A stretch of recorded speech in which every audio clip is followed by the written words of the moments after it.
પાર્વતી પતય હર હર મહાદેવ.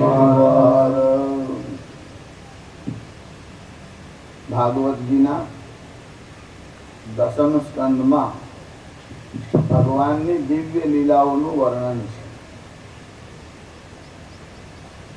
લીલા અહૈતુક હોય છે, ક્રિયા સહૈતુક હોય છે. જેમાં કારણ ન હોય એવું નહીં, અનુગ્રહ એ જ એકમાત્ર કારણ. એક જ પ્રકારની ઘટના હોય, ઇતિહાસ એક જેવો હોય, પણ ભાગવતકારને જે પ્રસ્થાપિત કરવાનું છે એ ચોક્કસ જ વાત છે.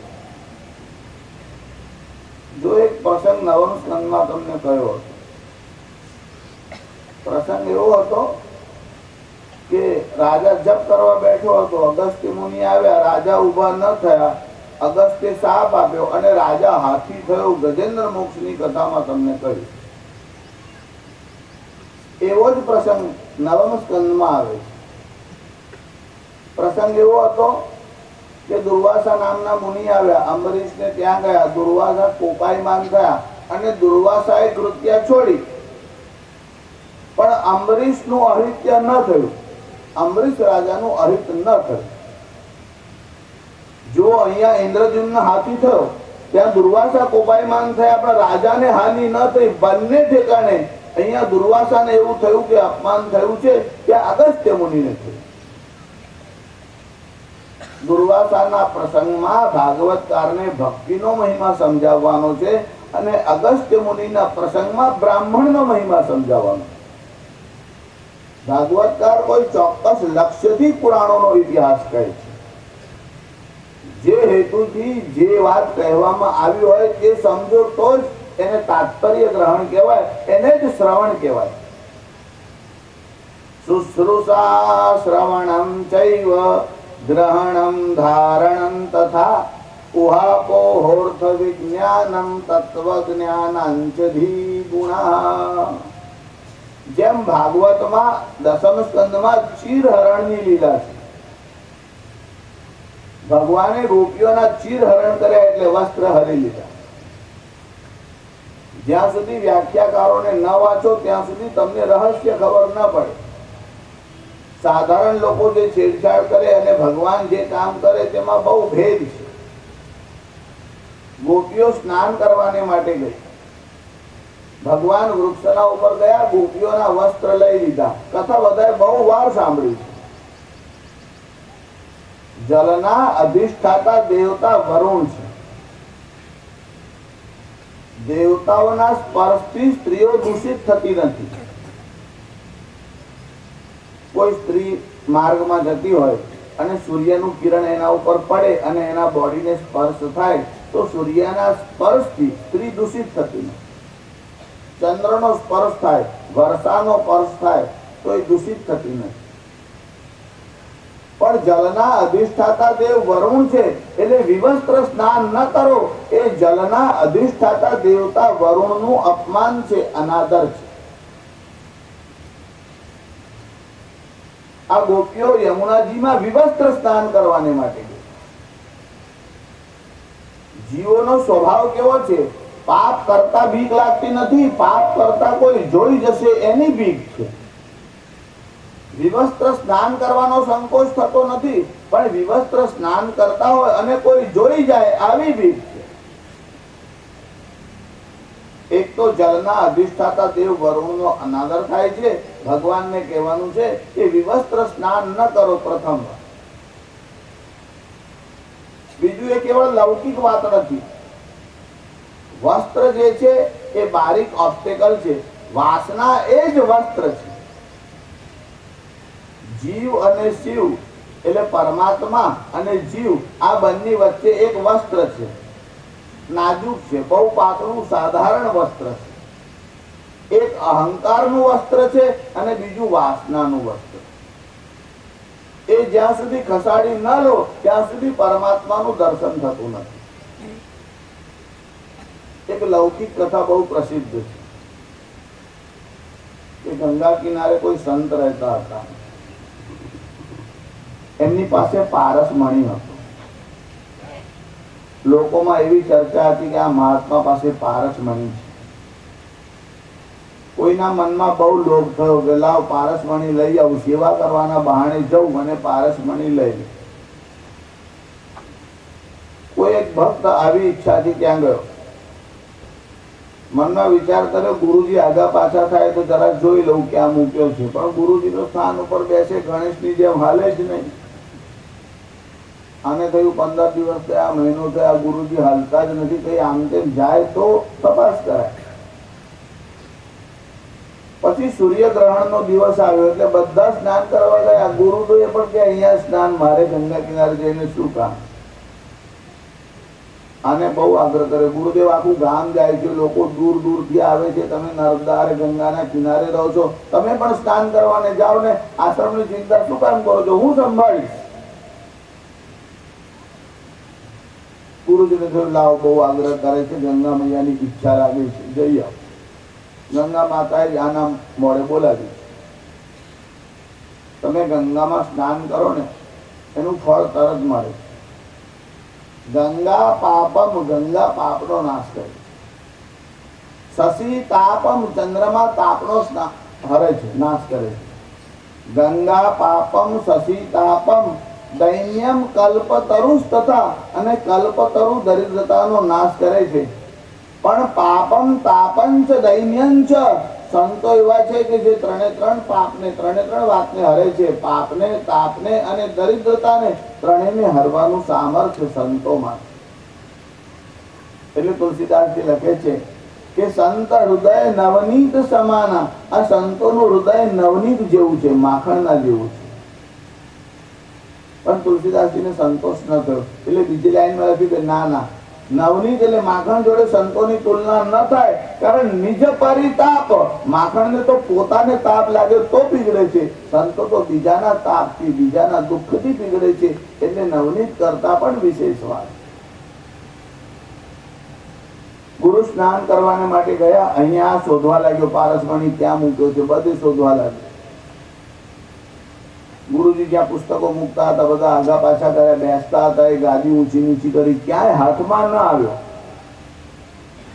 એટલામાં તો ગુરુજીના પાછા આવવાનો સમય થઈ ગયો. સ્નાન કરીને પાછા આવ્યા, ગુરુજીના પાદુકાઓનો અવાજ સાંભળ્યો એટલે એલર્ટ થઈ ગયો. સામે દોડીને આમ ગયો. ગુરુજી અંદર પગ મૂકતા પૂછ્યું, મળ્યો? આના મનમાં થયું કે ગુરુજીને ખબર છે કે હું શું શોધું છું. એટલે જરાક મનમાં એવું થયું, સંકોચ થયો, છોબીલો પડ્યો.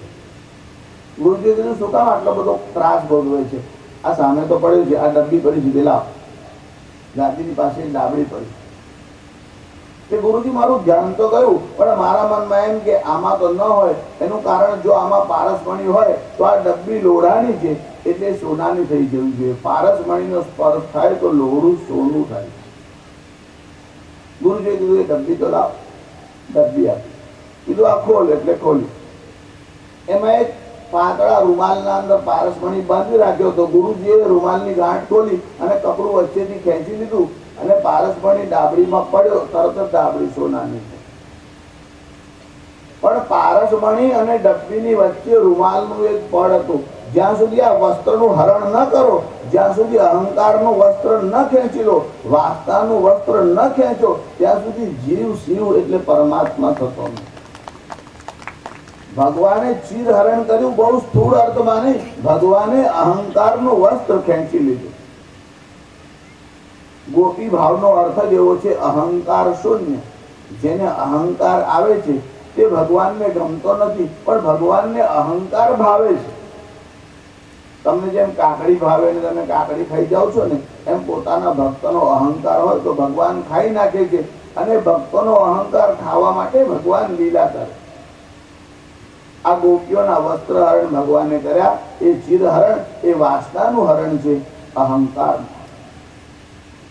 એ બધી પ્રસિદ્ધ કથા તમે બધાએ વારે વારે સાંભળી છે. ગિરિરાજની કથા છે. કથા તો એવી છે કે નંદ બાબા ને ગોવાળિયાઓ ભેગા થઈને એક ઉત્સવ મનાવતા. એમાં ગોવર્ધનની પૂજા ભગવાને ઉમેરી. વસ્તુતઃ એ ઉત્સવ તો હતો, ઇન્દ્ર યજ્ઞનો મહોત્સવ હતો. ઇન્દ્રની પૂજા બહુ વર્ષોથી ચાલતી હતી. ભગવાને બધાને પૂછ્યું કે શાના માટે ભેગા થયા? કીધું નંદ બાબા એક ઉત્સવ કરે છે. શાનો ઉત્સવ કરે છે? કે ઇન્દ્રના યજ્ઞનો મહોત્સવ. ભગવાને કહ્યું ઇન્દ્રની પૂજા શા માટે? બધાએ કીધું ઇન્દ્રને કારણે વરસાદ આવે છે, વરસાદ આવે એટલે આ બધી પ્રજાનું કલ્યાણ થાય છે, એટલે ઇન્દ્રની પૂજા આવશ્યક છે.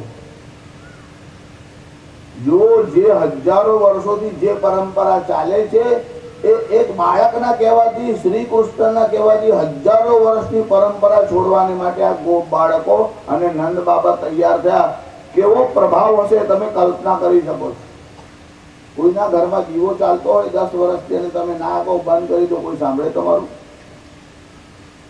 બંધ તો કરવાનું દોર ઉપર કીધું, તને ડાપણ કરવાનું કોણે કીધું? મારે તારી સલાહ જોઈતી નથી. બંધ કરવું હોય તો કરી, ચાલુ રાખવું હોય તો રાખી. હજારો વર્ષોથી ઇન્દ્રની પૂજા ચાલતી હતી.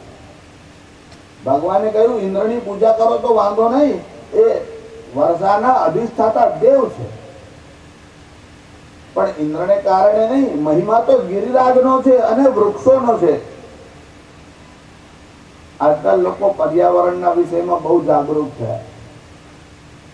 એવું સમજવા લાગ્યા કે જ્યારથી વિદેશમાં પર્યાવરણનો મહિમા સમજાયો ત્યારથી ભારતીય લોકો સમજ્યા છે. આવું આપણા લોકો માને છે. પર્યાવરણનો મહિમા અને વૃક્ષોનો મહિમા ભગવાન શ્રી કૃષ્ણે સમજાવ્યો છે, એવો કોઈએ કહ્યો નથી. ભગવાને કહ્યું આ વનસ્પતિ તમને કેટલી બધી વસ્તુઓ આપે છે. પત્ર પુષ્પ ફલ છાયા મૂળ વલ્કલ દારૂભી ભસ્માસ્થિ. પત્ર એટલે એના પાંદડા કામ લાગે છે. કેટલાક વૃક્ષો એવા હોય કે જેના પાંદડા ઔષધિ તરીકે કામમાં આવે. જેમ કે નીલગિરી છે તો એના પાંદડા કામમાં આવે. તુલસી છે તો એના પાનના બહુ ઉપયોગ છે. એવું નહીં જ્યાં કૃષ્ણ તુલસી રાખો ને ત્યાં સર્પ આવતો નથી, અને તુલસી ક્યારા પાસે દીવો રાખો એટલે સાપ ના આવે. પત્ર પુષ્પ કેટલીક ફૂલ આપે છે, અને ફૂલ પણ ઘણા બધા કામના હોય છે. જુદા જુદા ફૂલના જુદા જુદા ગુણ છે. પત્ર પુષ્પ ફલ છાયા, વનસ્પતિ ફળ આપે, વનસ્પતિ છાંયડો આપે છે. પત્ર પુષ્પ ફલ છાયા મૂળ વલ્કલ દારૂભી. મૂળ એટલે એના મૂળિયા પણ ઔષધિ તરીકે ઘોંટીને પાવામાં આવે છે. વલ્કલ એટલે જે પેલા ઝાડની છાલમાંથી વલ્કલ વસ્ત્ર બનતા હતા તે પણ વૃક્ષ પાસેથી મળે છે. મૂળ વલ્કલ દારૂભી. ગુજરાતીનો દારૂ નહીં, હ, સંસ્કૃતમાં દારૂ એટલે ઈંધણ, જેને લાકડું કહો છો ને તે. એ ઇમારતી લાકડું એટલે જે તમારે ફર્નિચર બનાવવામાં કામ લાગે અને મકાનનું કન્સ્ટ્રક્શન કરવાનું હોય તો પણ આ લાકડું કામ લાગે. જો કે દારૂ પણ વૃક્ષમાંથી જ મળે છે. તમે જેને દેશી મહુડાનો દારૂ કહો છો એ પણ વૃક્ષમાંથી જ મળે છે, પણ એનો તો શાસ્ત્રમાં નિષેધ છે. હમણાં એ વિષયમાં ન જાઉં, પણ વૃક્ષના ઉપયોગ કયા? તેમાં ભસ્માસ્થિ એના ઠળિયા કામ લાગે, એનો ગુંદર કામ લાગે, એને છાલ કામમાં આવે. એમ વનસ્પતિના એટલા બધા ઉપયોગ ભગવાન શ્રી કૃષ્ણે સમજાવ્યા. ભગવાને કહ્યું આ ગિરિરાજ છે અને વનસ્પતિ છે, એની પૂજા કરો. એટલે પર્વતની પૂજા કરો અને વૃક્ષોની કાળજી કરો. આ પર્યાવરણની કાળજીથી તમારી કાળજી થશે. અને ભગવાનના કહેવાથી બધા ગોપ બાળકો તૈયાર થયા. ઇન્દ્રનો યજ્ઞ છે તેને બદલે ગોવર્ધનની પૂજા કરવા બધા ભેગા થયા. એટલે ઇન્દ્રના મનમાં ક્રોધ આવ્યો કે મારી પૂજા બંધ કરાવી દીધી. ઇન્દ્રના મનમાં ક્રોધ આવ્યો એટલે બદલો લેવાની ભાવના આવી.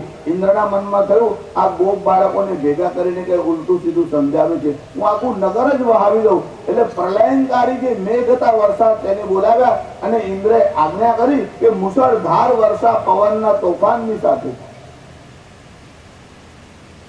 અને એકદમ વરસાદ તૂટી પડ્યો તોફાન સાથે, વીજળીઓ સાથે. એટલો ભયંકર વરસાદ થયો, બધાના મનમાં થયું આખું નગર કદાચ વહી જશે. બધાના મનમાં સહેજ ભય દેખાયો. ભગવાને કહ્યું ભય રાખવાની જરૂર નથી, તમે બધા મારી સાથે આવો. ભગવાને ગિરિરાજ પર્વતને આમ ઉપાડ્યો. જેમ હાથી શેરડીના દંડાને ઉપાડે છે એમ ભગવાને વામ હસ્ત એટલે ડાબા હાથથી જ આ ગિરિરાજને આમ ઉખાડ્યો અને ગિરિરાજને ઉપર કર્યો. અને બધા જ ગોપ બાળકોને કહ્યું વાછરડાઓ સાથે તમે બધા અંદર આવતા. ગોપ બાળકો બધા વાછરડા સાથે અંદર આવ્યા ગોવર્ધનની તળેટીમાં બધાને નીચે રાખ્યા. વાછરડાઓ અને ગાયોની રક્ષા ભગવાને કરી. ભગવાને ગિરિરાજને ઉપાડ્યો એટલે ભગવાનનું એક નામ થયું ગિરિરાજ ધરણ કી જય, ગોવર્ધન નાથ કી જય. એનું નામ છે ગોવર્ધન. ગો એટલે ગાય, ગાયોની વૃદ્ધિ થાય અને ગાયોની રક્ષા થાય એ કામ ભગવાને કર્યું. આપણે ગોવર્ધન નાથની જય બોલીએ અને પછી ગાયને પગ ઠોકર મારીએ તો એ બરાબર નહીં. કેટલાક લોકો ગાયને ઘાસ નાખે છે, પગે લાગતા નહીં. કેટલાક પગે લાગે છે, ઘાસ નાખતા નહીં. ગાયના માટે આદર રાખો. ગાય એ સાધારણ ચતુષ્પાદ પશુ નથી. ગાયમાં 33 કરોડ દેવતાઓનો વાસ. શાસ્ત્રોમાં ગાયનો મહિમા બહુ સમજાવે છે. ભગવાન શ્રી કૃષ્ણ ગાયોની સેવા કરવા અવતાર લઈને આવ્યા. ભગવાન અવતાર લઈને આવ્યા તેમાં કયા કયા કારણો છે? એમાં એક કારણ આ છે કે ગો દ્વિજ ધેનુ દેવ હિતકારી, ગો દ્વિજ ધેનુ દેવ હિતકારી, કૃપા સિંધુ માનુષ તનુ ધારી, કૃપા સિંધુ માનુષ તનુ ધારી, ગો દ્વિજ ધેનુ દેવ હિતકારી, ગો દ્વિજ ધેનુ દેવ હિતકારી, કૃપા ધેનુ દેવ હિતકારી, કૃપા સિંધુ માનુષ તનુ ધારી, કૃપા સિંધુ માનુષ તનુ ધારી, ગો દ્વિજ ધેનુ દેવ હિતકારી, ગો દ્વિજ ધેનુ દેવ હિતકારી, કૃપા સિંધુ માનુષ તનુ ધારી. જો ગો દ્વિજ ધેનુ, અહીં ગો શબ્દનો અર્થ ગાય નથી. તુલસીદાસજી લખે છે ગો દ્વિજ ધેનુ. ધેનુ શબ્દનો અર્થ ગાય છે. હવે ત્રીજા શબ્દમાં ધેનુ લખ્યું છે અને પ્રથમ શબ્દમાં ગો લખે તો પુનરુક્તિ દોષ થાય. હવે તમે સાહિત્ય ભણ્યા હોય તો તમને ખબર પડે કે પુનરુક્તિ દોષ કોને કહેવાય. એકની એક વાત વારંવાર કહો તો એને પુનરુક્તિ દોષ કહેવાય. એટલે પિષ્ટસ્ય પેષણમ એટલે લોટને દળવા જેવું થાય. લોટને શું દળવા? એમ આગળ ગો કીધું છે, પછી ધેનુ કહેવાની જરૂરત ન પડે, પણ ધેનુ શબ્દનો પ્રયોગ કર્યો એટલે અહીંયા ગો શબ્દ જુદા અર્થમાં છે. ગો શબ્દ વેદ વાણીના અર્થમાં છે. ભગવાન વેદોની રક્ષા માટે આવે છે. ગો દ્વિજ વેદ, બ્રાહ્મણ અને ગાયની રક્ષા માટે ભગવાન આવે છે. જો ગાયની રક્ષા ન થાય તો યજ્ઞ કાર્ય કેવી રીતે સંભવે? યજ્ઞમાં પંચગવ્યની જરૂર પડે છે. ગોમૂત્રમ, ગોમયમ, ક્ષીરમ, દધી, સર્પી, કુશોદકમ. આ 5 વસ્તુઓને કહેવાય પંચગવ્ય. આ ગાય પાસેથી મળે છે. જો પંચગવ્ય ન મળે તો યજ્ઞની સિદ્ધિ ન થાય. યજ્ઞની સિદ્ધિ માટે ગાય આવશ્યક છે. ભગવાન ગાયોની સેવા કરવા માટે. જો ભગવાન ગાયો ચરાવવા માટે જતા, ખુલ્લા પગે જતા. એકવાર ભગવાનને કોઈએ કીધું કે તમે આ ખુલ્લા પગે જાઓ છો, જંગલમાં આટલા બધા કાંટા છે, આટલા બધા કંકર છે. ભગવાને કહ્યું મારી ગાયો ખુલ્લા પગે જાય, મારા માલિક ખુલ્લા પગે જાય, હું તો એમની સેવા કરવા આવ્યો છું. સેવકથી કેવી રીતે પાદત્રાણ પહેરાય? મારાથી કઈ પહેરાય નહીં પાદુકા. ભગવાન ખુલ્લા પગે ગાયોની સેવા કરવા માટે. ભગવાન જયારે ગોકુળમાં ગૌ સેવા કરવા રહ્યા તો ભગવાને કેટલાક નિયમો પાડ્યા. એક તો પાદત્રાણ, ગાયોની સેવા કરવા ગયા ત્યારે ભગવાને કોઈ પગમાં પહેર્યું નહીં. સિવેલું વસ્ત્ર ભગવાને પહેર્યું નહીં. આ બીજી વાત.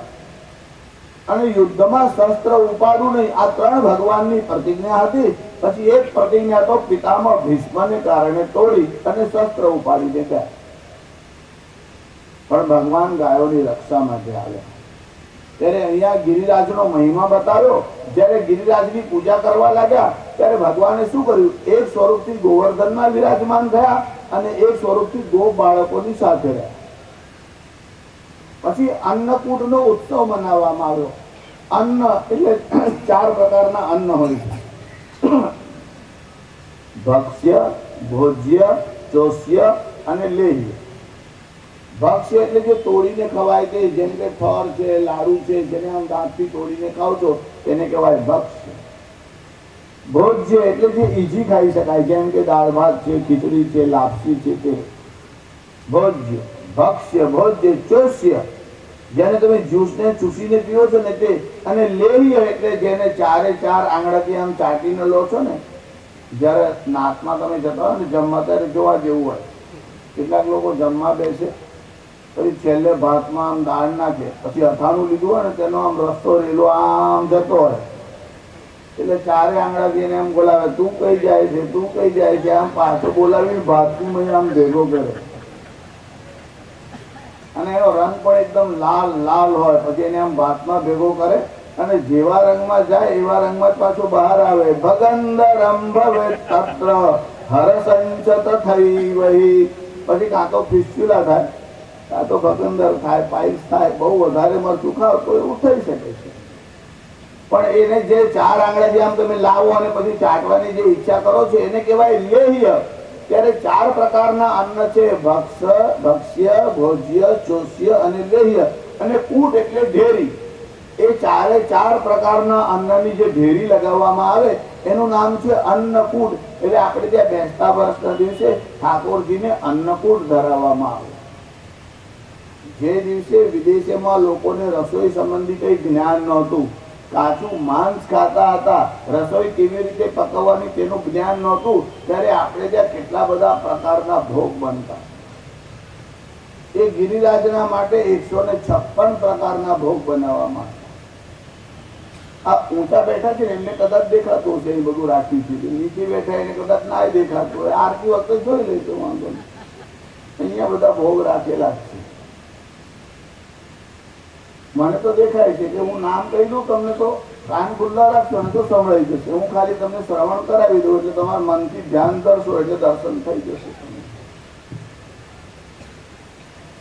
એ ઘણી ચટણીઓ પીરસી, તાલ ને કોપરાની ચટણી, તાલ ને કોપરાની ચટણી, મગફળી મરચાની ચટણી, મગફળી મરચાની ચટણી, લીલા મરચાની ચટણી, લીલા મરચાની ચટણી, કોરાણી કેળાનો મઠ્ઠો, બાફેલા કોળાનો મઠ્ઠો, મૂક્યો મોગરીઓનો મઠ્ઠો, સારો સોંગરીઓનો મઠ્ઠો, સારો સોંગરીઓનો મઠ્ઠો, શકરકંદ સુરણનો મઠ્ઠો, શકરકંદ સુરણનો મઠ્ઠો, સરસ તળેલું સુરણ સારું, તળેલું સુરણ સારું, એક પર ચૂરણ સારું, એક પર ચૂરણ સારું, કારેલા કંકોડા સારા, પરવર ને ગીલોડા સારા, કારેલા કંકોડા સારા, પરવર ને ગીલોડા સારા, પરવર ને ગીલોડા સારા, પરવર ને ગીલોડા સારા, રીંગણમાં મેથીની ભાજી, રીંગણમાં મેથીની ભાજી, તાજી તાંદલજાની ભાજી, તાજી તાંદલજાની ભાજી, સવાદમાં સુવાની ભાજી, સવાદમાં સુવાની ભાજી, વ્યવભર્યો લૂણીની ભાજી, વ્યવભર્યો લૂણીની ભાજી, ભટકોડીના દરિયા પૂરી, ભટકોડીના દરિયા પૂરી, શોભીતી સાકરિયા પૂરી, શોભીતી સાકરિયા પૂરી, ભર્યા મસાલા ગુંજા પૂરી, ભરા મસાલા ગુંજા પૂરી, ખર્યો ઠોર ને ખારી પૂરી, ખર્યો ઠોર ને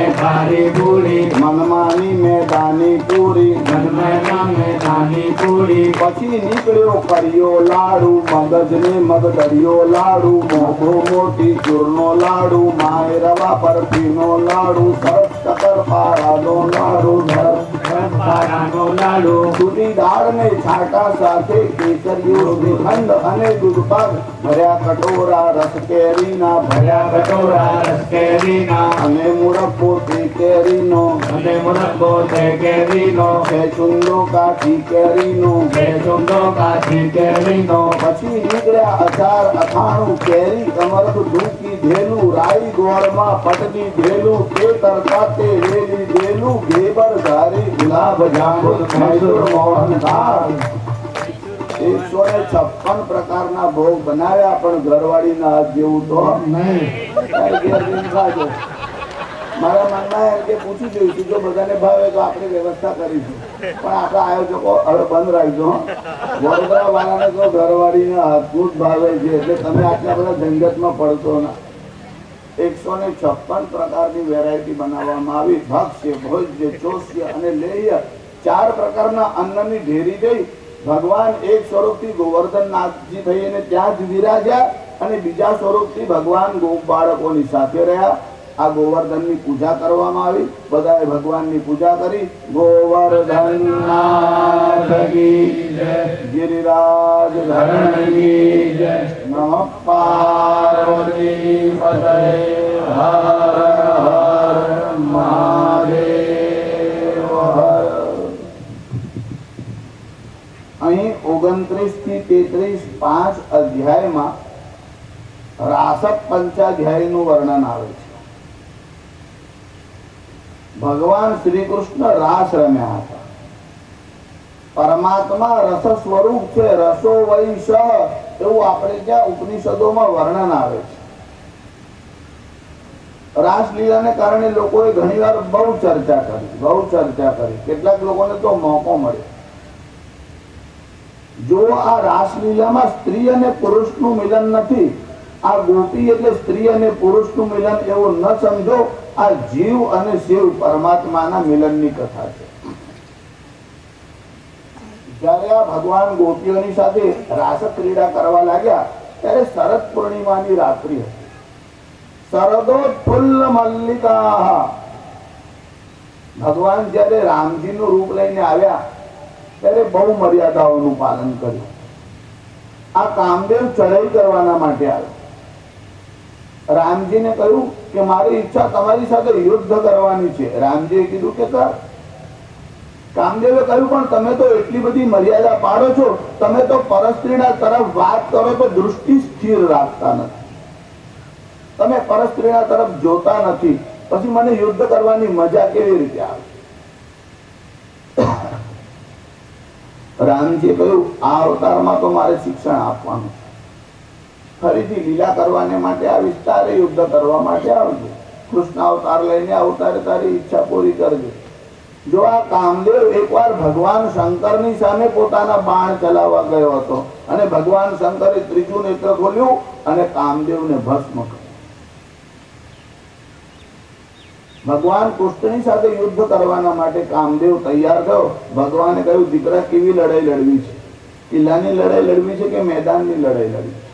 કિલ્લાની એટલે જેમાં આડ લઈને લડવાનું તે.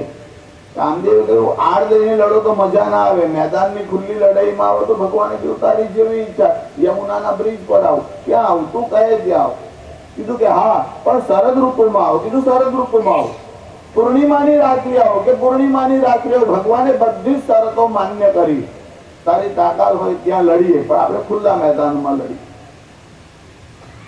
જેટલી ગોપીઓ હતી ભગવાને એટલા સ્વરૂપ ધારણ કર્યા. જ્યારે ભગવાન રાસ ક્રીડા કરવા લાગ્યા, ગોપીઓની સાથે રમવા લાગ્યા, ત્યારે ગોપીઓના મનમાં સહેજ અહંભાવ થયો. ભગવાન અમારી સાથે રમે છે એટલે ભગવાન અદૃશ્ય.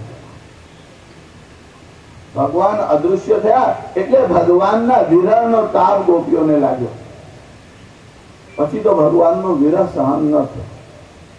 આ ભગવાનના વિરહમાં બધી ગોપીઓ ભેગી થઈને ગાવા લાગી. આ જે ગોપી ગીત છે એ પ્રેક્ટિસ રિહર્સલ કરીને ગાયેલું ગીત નથી. મનની સ્થિતિ જ્યારે સમાન હોય ત્યારે એક સરખો અવાજ નીકળે છે. જો આગ લાગે ત્યારે તમારે બધાને તાલીમ આપવી પડે. તમારે બધાએ બૂમો પાડવાની, પાણી લાવો, પાણી લાવો. બધા આમ પોતાની મેળે આપમેળે જ બોલે છે જળ લાવો, પાણી લાવો, પાણી લાવો, પાણી લાવો. એનું કારણ એક સરખી અનુભૂતિ છે, બધાને આગનો ભય છે.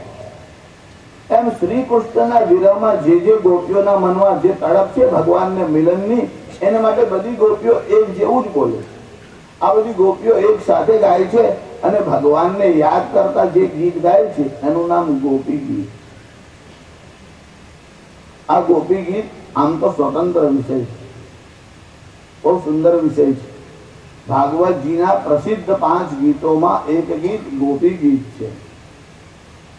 જયતિ તેધિકમ જન્મના વ્રજ શ્રયત ઇન્દિરા તસ્ય શશ્વદત્રહિ શ્રયત ઇન્દિરા શશ્વદત્રહિ દૈત દૃશ્યતામ વિક્ષુતાવતા વૈધુતાસવ ત્વં વિચિન્વતે વૈધુતાસવ ત્વં વિચિન્વતે જયતિ તે ધીકમ.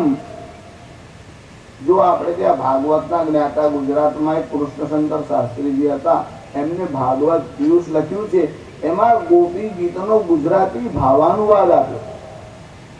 જય ઘણો વ્રજે આપ જન્મથી સતત શ્રી વસે આજ દેશમાં પ્રિય જુઓ બધે શોધતા દિશા પ્રભુ નિમિત્ત જે પ્રાણ ધારતા પ્રભુ નિમિત્ત જે પ્રાણ ધારતા.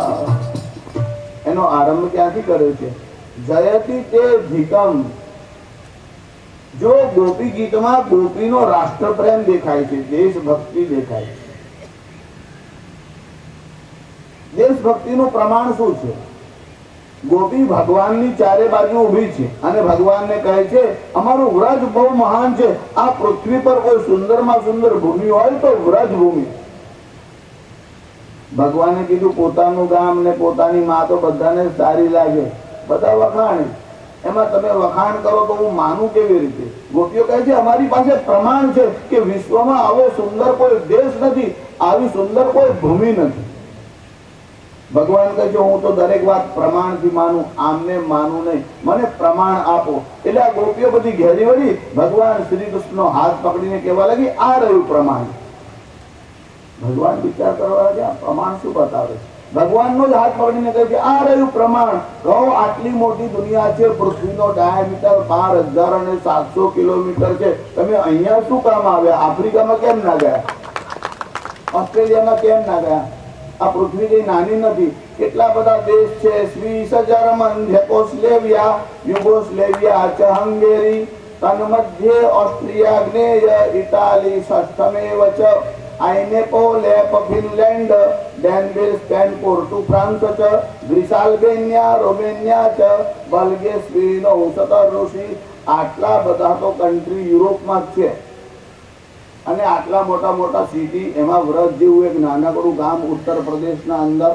Tokyo, Shanghai, Buenos Aires, Mexico, New York, Paris, Calcutta, Beijing ને ક્યોંગસોંગ, Mumbai, Cairo, Moscow, London, Los Angeles શહેર વિશ્વના મોટા મોટા, આટલા મોટા મોટા શહેર છે. ગયા કોઈ ઠેકાણે?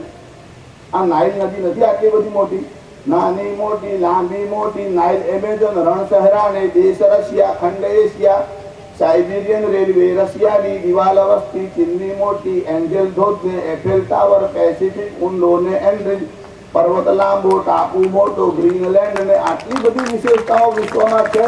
કોઈ જગ્યાએ જવાની ઈચ્છા તમને થઈ? કેમ અહીંયા આવ્યા? એનું કારણ અમારો દેશ વિશેષ છે, આ વ્રજભૂમિ અદ્ભુત છે. તો પછી જયતિ તે ધીકમ, ભગવાનના આવ્યાથી અમે પ્રસન્ન છે અને એનાથી વધારે જય થયો છે. પણ જય નથી એવું નહીં, વ્રજનો જય તો છે જ, પણ હવે તમે આવ્યા એટલે જાણે એમાં સુગંધ ઓર ભરી, સોનામાં સુગંધ ભરી, માટે એનો મહિમા વિશેષ વધ્યો કે જયતિ તે ધીકમ જન્મના વ્રજ શ્રયત ઇન્દિરા શશ્વદત્રહિ જયતિ કૃષ્યતા વિક્ષુતાવકા ત્વૈધુતાસવ ત્વં વિચિન્વતે ત્વૈધુતાસવ ત્વં વિચિન્વતે. ત્વૈધુતાસવ, અસુ એટલે પ્રાણ, અને અસુ શું રમંતે, જે પ્રાણમાં રમમાણ થવા વાળા છે, ભોગમાં રમમાણ થવા વાળા છે, તેને કહેવાય અસુર. ભગવાન કહે છે તમને આટલો બધો પ્રેમ તમારી માતૃભૂમિ છે, પછી તમને મારાથી પ્રેમ છે, ત્યારે હું અદ્રશ્ય થયો ત્યારે મારા વિયોગમાં તમારો પ્રાણ કેમ ન નીકળી ગયો? જો તમને બહુ પ્રેમ હોત તો તમારો પ્રાણ તો નીકળી જાત. ત્યારે ગોપીઓએ કહ્યું કે એવું થઈ શકતું નથી. તિજોરીના અંદર ધન મૂકેલું હોય અને તાળું બહુ મજબૂત લગાવ્યું હોય અને તિજોરી ન તૂટે તો ધન નીકળી શકતું નથી, એમ અમારો પ્રાણ તમારા અંદર રહેલો છે. અમારો પ્રાણ રહે છે ક્યાં? ત્વૈધૃતા સવ ત્વાં વિચિન્વતે. અમારો પ્રાણ તો તમારા અંદર વસે છે અને યમદૂતની તાકાત નથી કે તમારા હૃદયમાં જઈને અમારો પ્રાણ કાઢી શકે, અને એટલા માટે અમારો પ્રાણ રહ્યો છે કે ત્વૈધૃતા સવ ત્વાં વિચિન્વતે. ભગવાનનું ચિંતન કરે છે. ગોપી ગીતના ઉપર તો સ્વતંત્ર પ્રવચનો ઘણા થયા છે. એટલો બધો મોટો વિષય છે. આજનો દિવસ નહીં, 5-7 દિવસ બોલીએ ત્યારે ગોપી ગીતને ન્યાય અપાય. પણ ભાગવતમાં જ્યારે વર્ણન કરતા હોય ત્યારે તો ટૂંકમાં જોવાનું. હજુ તો રૂકમિણીને પરણાવવાનો તો છે કે આપણે 52મા અધ્યાયમાં જવાનું. હજુ તો આપણે 29 થી 33 અધ્યાયમાં ફરીએ છીએ. શ્રી ભાગવત ભગવાન કી જય. જો તત્કાલીન સમયમાં જે ક્રાંતિ થઈ એટલે ભગવાન શ્રી કૃષ્ણના સમયમાં, ત્યારે આ 3 મોટા ક્રાંતિકારીઓ હતા. એક તો શ્રી કૃષ્ણના પિતા વસુદેવ, બીજા ઉદ્ધવજી અને ત્રીજા અક્રૂરજી. કંસ બહુ ચાલાક અને કુશળ હતો. કંસના મનમાં આ વાતનું ધ્યાન તો હતું કે આ બાળકો છઠ્ઠી અને નંદ બાબાને ત્યાં ગયા છે એટલે પૂતના વગેરેને મોકલીને મારવા માટેના બહુ પ્રયત્ન કર્યા. કંસ સફળ થઈ શક્યો નહીં. એટલે કંસે એક યુક્તિ વિચારી. યુક્તિ શું વિચારી? વસુદેવ અને ઉદ્ધવજીને હાથમાં લેવાનું કામ કઠિન હતું, પણ અક્રૂરજીને બોલાવે. અક્રૂરજી સાથે મીટિંગ કરી.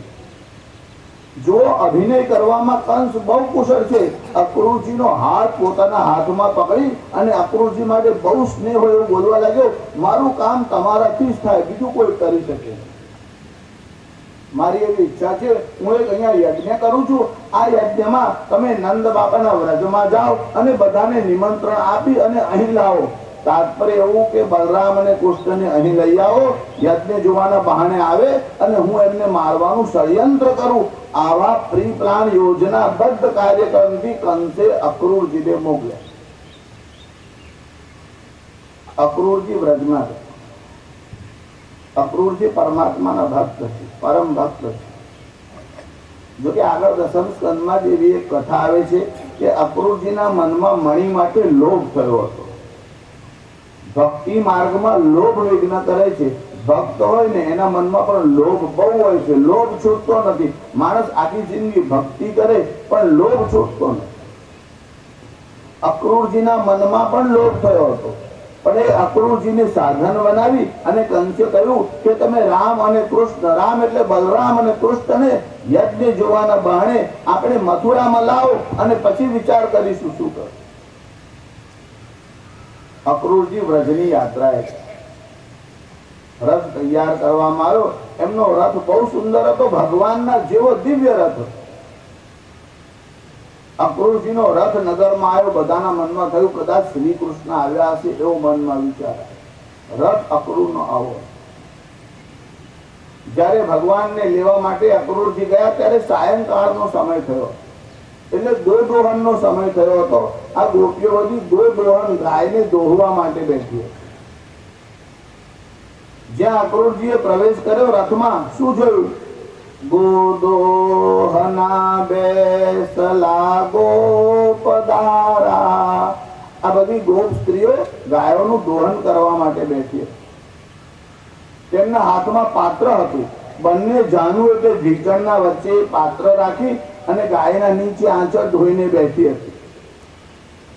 પછી જયારે આંચળને ધોઈને આમ અંગૂઠો અંદર રાખી અને દૂધ દોહવા લાગી ત્યારે તેની ધાર જે હતી એ આ તપેલી એટલે પાત્ર સાથે આમ અથડાવા લાગી.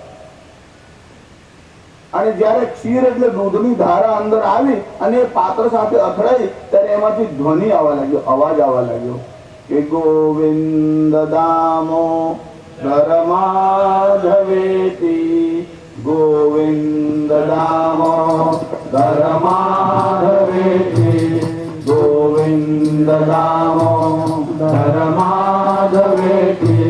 જો ગોપી કોઈ પણ કાર્ય કરતી સ્મરણ ભગવાનનું કરતી હતી. તમે કર્મ કોઈ પણ કરો ત્યારે ભગવાનનું સ્મરણ તો કરી જ શકો છો. ભગવાનનું સ્મરણ કરતા કરતા જે કાર્ય થાય તે ભક્તિ જ છે. એટલે આ ભક્તિનો કાળ, આ ભોગનો કાળ એવો વિભાગ કરવાની જરૂર જ નથી. પરમાત્માનું સ્મરણ કરતા જે કામ થાય એ ભક્તિ છે. આ ગોપીઓ ભક્તિ માટે જુદો ટાઈમ કાઢતી નહીં. વ્યાપાર કરવાના માટે જાય તો પણ ભક્તિ થઈ જાય. અને કેટલાક લોકો ભક્તિ કરવા બેઠા હોય ત્યારે પણ મનમાં વેપાર જ ચાલતો હોય કે આજે પેલો આવવાનો છે, આજે એનો ઘાટ ગળી નાખું છું, આજે એને ખાડામાં ઉતારી નાખું છું, માળા ફેરવતા ફેરવતા બધું પ્લાનિંગ ચાલે. આ ગોપી વ્યાપાર કરવા માટે નીકળી. શાના માટે નીકળી છે? દૂધ અને દહીં વેચવાના માટે નીકળી છે. વિક્રેતુ કામા શિલગોપકન્યા મુદ્રાવિપાદાર્ધિકચેત્તવૃત્તે દધ્યાદિકં મોહવશાત ગોચં ગોવિંદ દામોદર માધવેતિ ગોવિંદ દામોદર માધવેતિ. દધ્યાદિકં દહીં વગેરે વિક્રેતુ વેચવાની ઈચ્છાથી નીકળી છે. દધ્યાદિકમ મોહ વસાદ વોચદ પણ મોહને કારણે બોલે છે. શું બોલે છે? ગોવિંદ લો, માધવ લો, ગોવિંદ લો, માધવ માં લો. ત્રણેય ભુવનના અધિપતિને વેચવા માટે નીકળી છે માટલીમાં લઈને. વસ્તુતઃ પરમાત્મા ગોપીના પ્રેમને આધીન છે. એટલે માખણ લીલાનો જે પ્રસંગ ભાગવતજીમાં આવે છે કે ભગવાન નાના હતા અને ગોપીઓના ઘરમાં આમ ઘૂસી જતા, માખણ ખાવા લાગતા.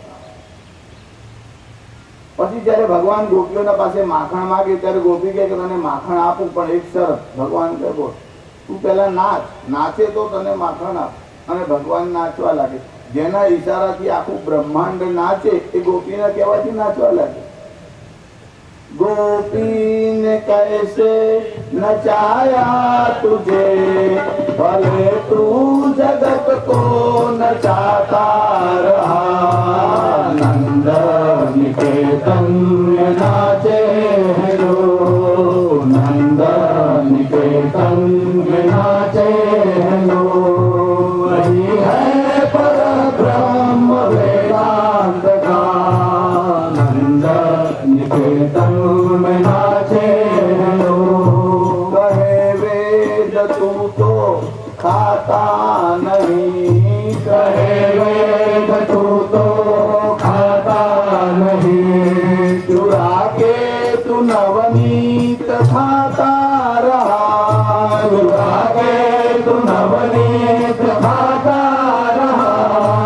बंधन में माया के बदता नहीं, बंधन में माया के बदता नहीं, फिर भी यशोदा ने बांधा तुझे। नंद निकेतन में नाचे लो, नंद निकेतन में नाचे लो, वही है पर ब्रह्म वेदांत का। नंद निकेतन में नाचे लो, नंद निकेतन में नाचे लो। जो ભગવાનની માખણ ચોરીની લીલા એવી છે કે પ્રાકૃત ભાષાના કવિ હોય કે સંસ્કૃતના વિદ્વાન બધાઓએ એમનું વર્ણન કર્યું. અને જે અવતાર છે ને પરમાત્મા, એના બારામાં તમારાથી આવું બોલાય પ્રેમથી. બાકી મહાપુરુષોના વિષયમાં આવું બોલાય નહીં. કોઈ આવું કહે કે ઈસા મસીહ ચોર છે, ઝઘડો થાય કે ના થાય? કોઈ એવું કે મોહમ્મદ ચોર છે તો કોમ્યુનલ રાઇટ થાય કે ના થાય? અમે જાતે કહીએ છીએ માખણ ચોર, જાતે કહીએ છીએ ને. સંતોને માટે આવું ન બોલાય, પરમાત્માને માટે જ બોલાય. માતાના માટે અને પરમાત્માના માટે બહુ પ્રેમ હોય ત્યારે તમે કઈ પણ બોલો તો ચાલે. એટલે ભગવાનને માખણ ચોર કહેવામાં આવે છે. માખણ એ દૂધનો સાર છે. નીતમ નવ નવ નીતમ, નીતમ નીતમ નવ નવ નીતમ, યદિતિ પૃષ્ટો યશોદયા કૃષ્ણ, યદિતિ ગુરુજન સંસદિ સંસદિ, યદિતિ ગુરુજન કરધૃત રાધા પયોધર પાતુ, નીતમ નવ નવ નીતમ. ત્યારે ભગવાનને નવનીત પ્રિય છે. નવનીત એ દૂધનો સાર છે. ભગવાન સાર ભોગી છે. અમારે ત્યાં ગુજરાતીમાં નરસિંહ મહેતાએ પણ ભગવાનની માખણ ચોરીની લીલાનું બહુ વર્ણન કર્યું. કે ભગવાન બહુ ઉપદ્રવ કરી આવે, ગોપના ઘરમાં ગોપીના ઘરમાં ઘૂસી જાય, માખણ ખાઈ જાય, ધોળી નાખે. એકવાર તો આ બધી ગોપીઓ ભેગી થઈ અને યશોદાજીને ત્યાં ફરિયાદ કરવાના માટે ગઈ. અને આ પ્રસિદ્ધ કાવ્ય તમે લોકો બધા ગાઓ છો, સાંભળો છો કે જશોદા તારા કાનુડાને સાદ કરીને વાર રે, જશોદા તારા કાનુડાને સાદ કરીને વાર રે, આવડી ધૂમ મચાવે વ્રજમાં કોઈ નહીં પૂછનાર રે, આવડી ધૂમ મચાવે વ્રજમાં કોઈ નહીં પૂછનાર રે, દીકું તોડ્યું ગોરસ ડોળું ઉઘાડીને દ્વાર રે, દીકું તોડ્યું ગોરસ ડોળું ઉઘાડીને દ્વાર રે, મહિમતવાની ગોળી ખોળી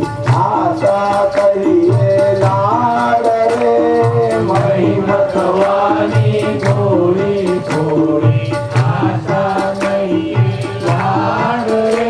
જોવાની રચના કરનાર નરસિંહ મહેતા છે. દર્શન શાસ્ત્રના અભ્યાસુ છે અને અદ્વૈત વેદાંતના ગહન રહસ્ય સરળ ભાષામાં નરસિંહે લખ્યા.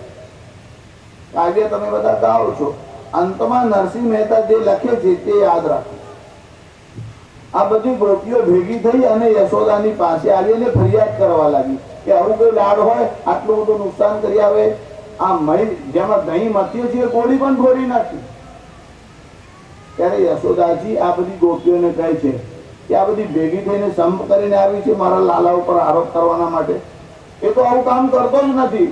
અહીં મારા ઘરમાં જ આટલા દહીં અને દૂધના મટકા ભર્યા છે, બહાર શું કામ જાય અને શાને માટે જાય, એને ફુરસત જ નથી.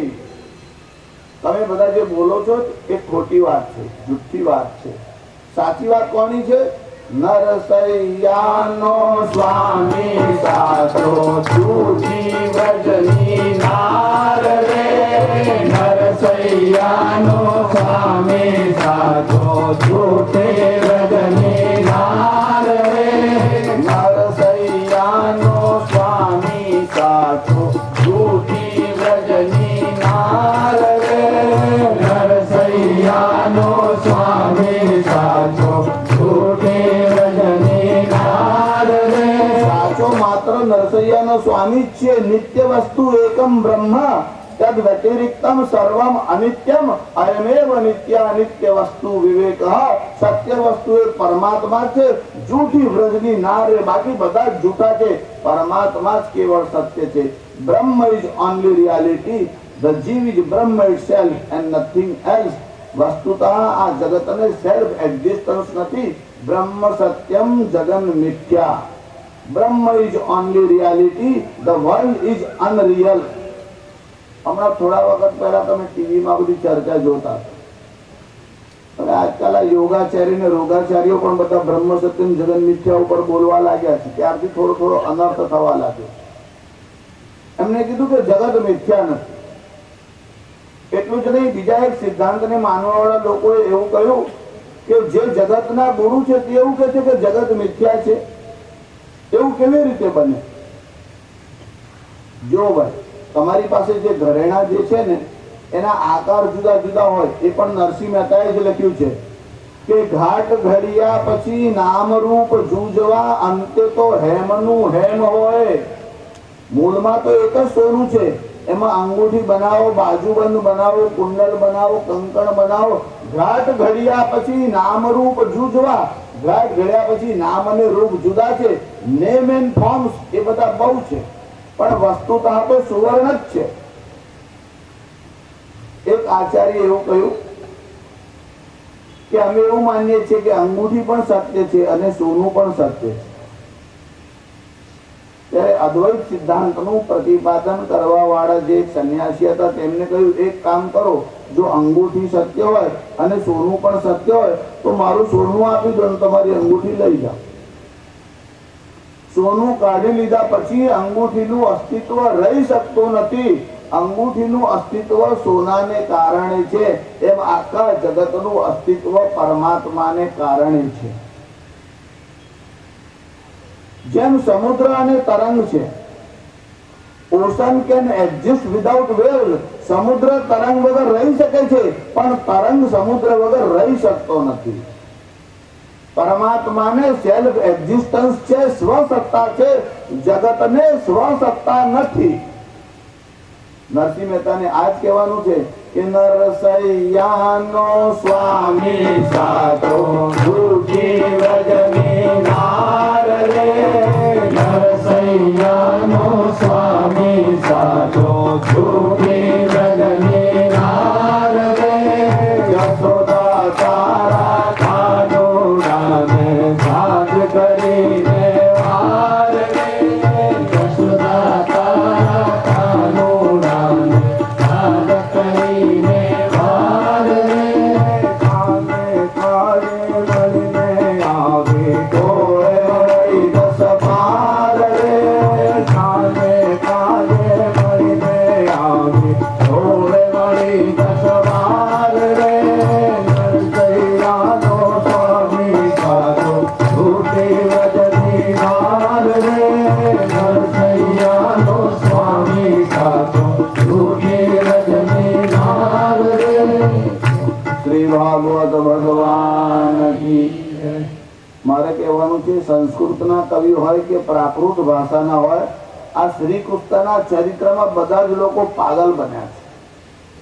બધો વિસ્તારથી જે કયા કયા કવિઓના રેફરન્સ બોલીએ 2 દિવસ એમાં જ પૂરા થઈ જાય તો પણ પાર ના.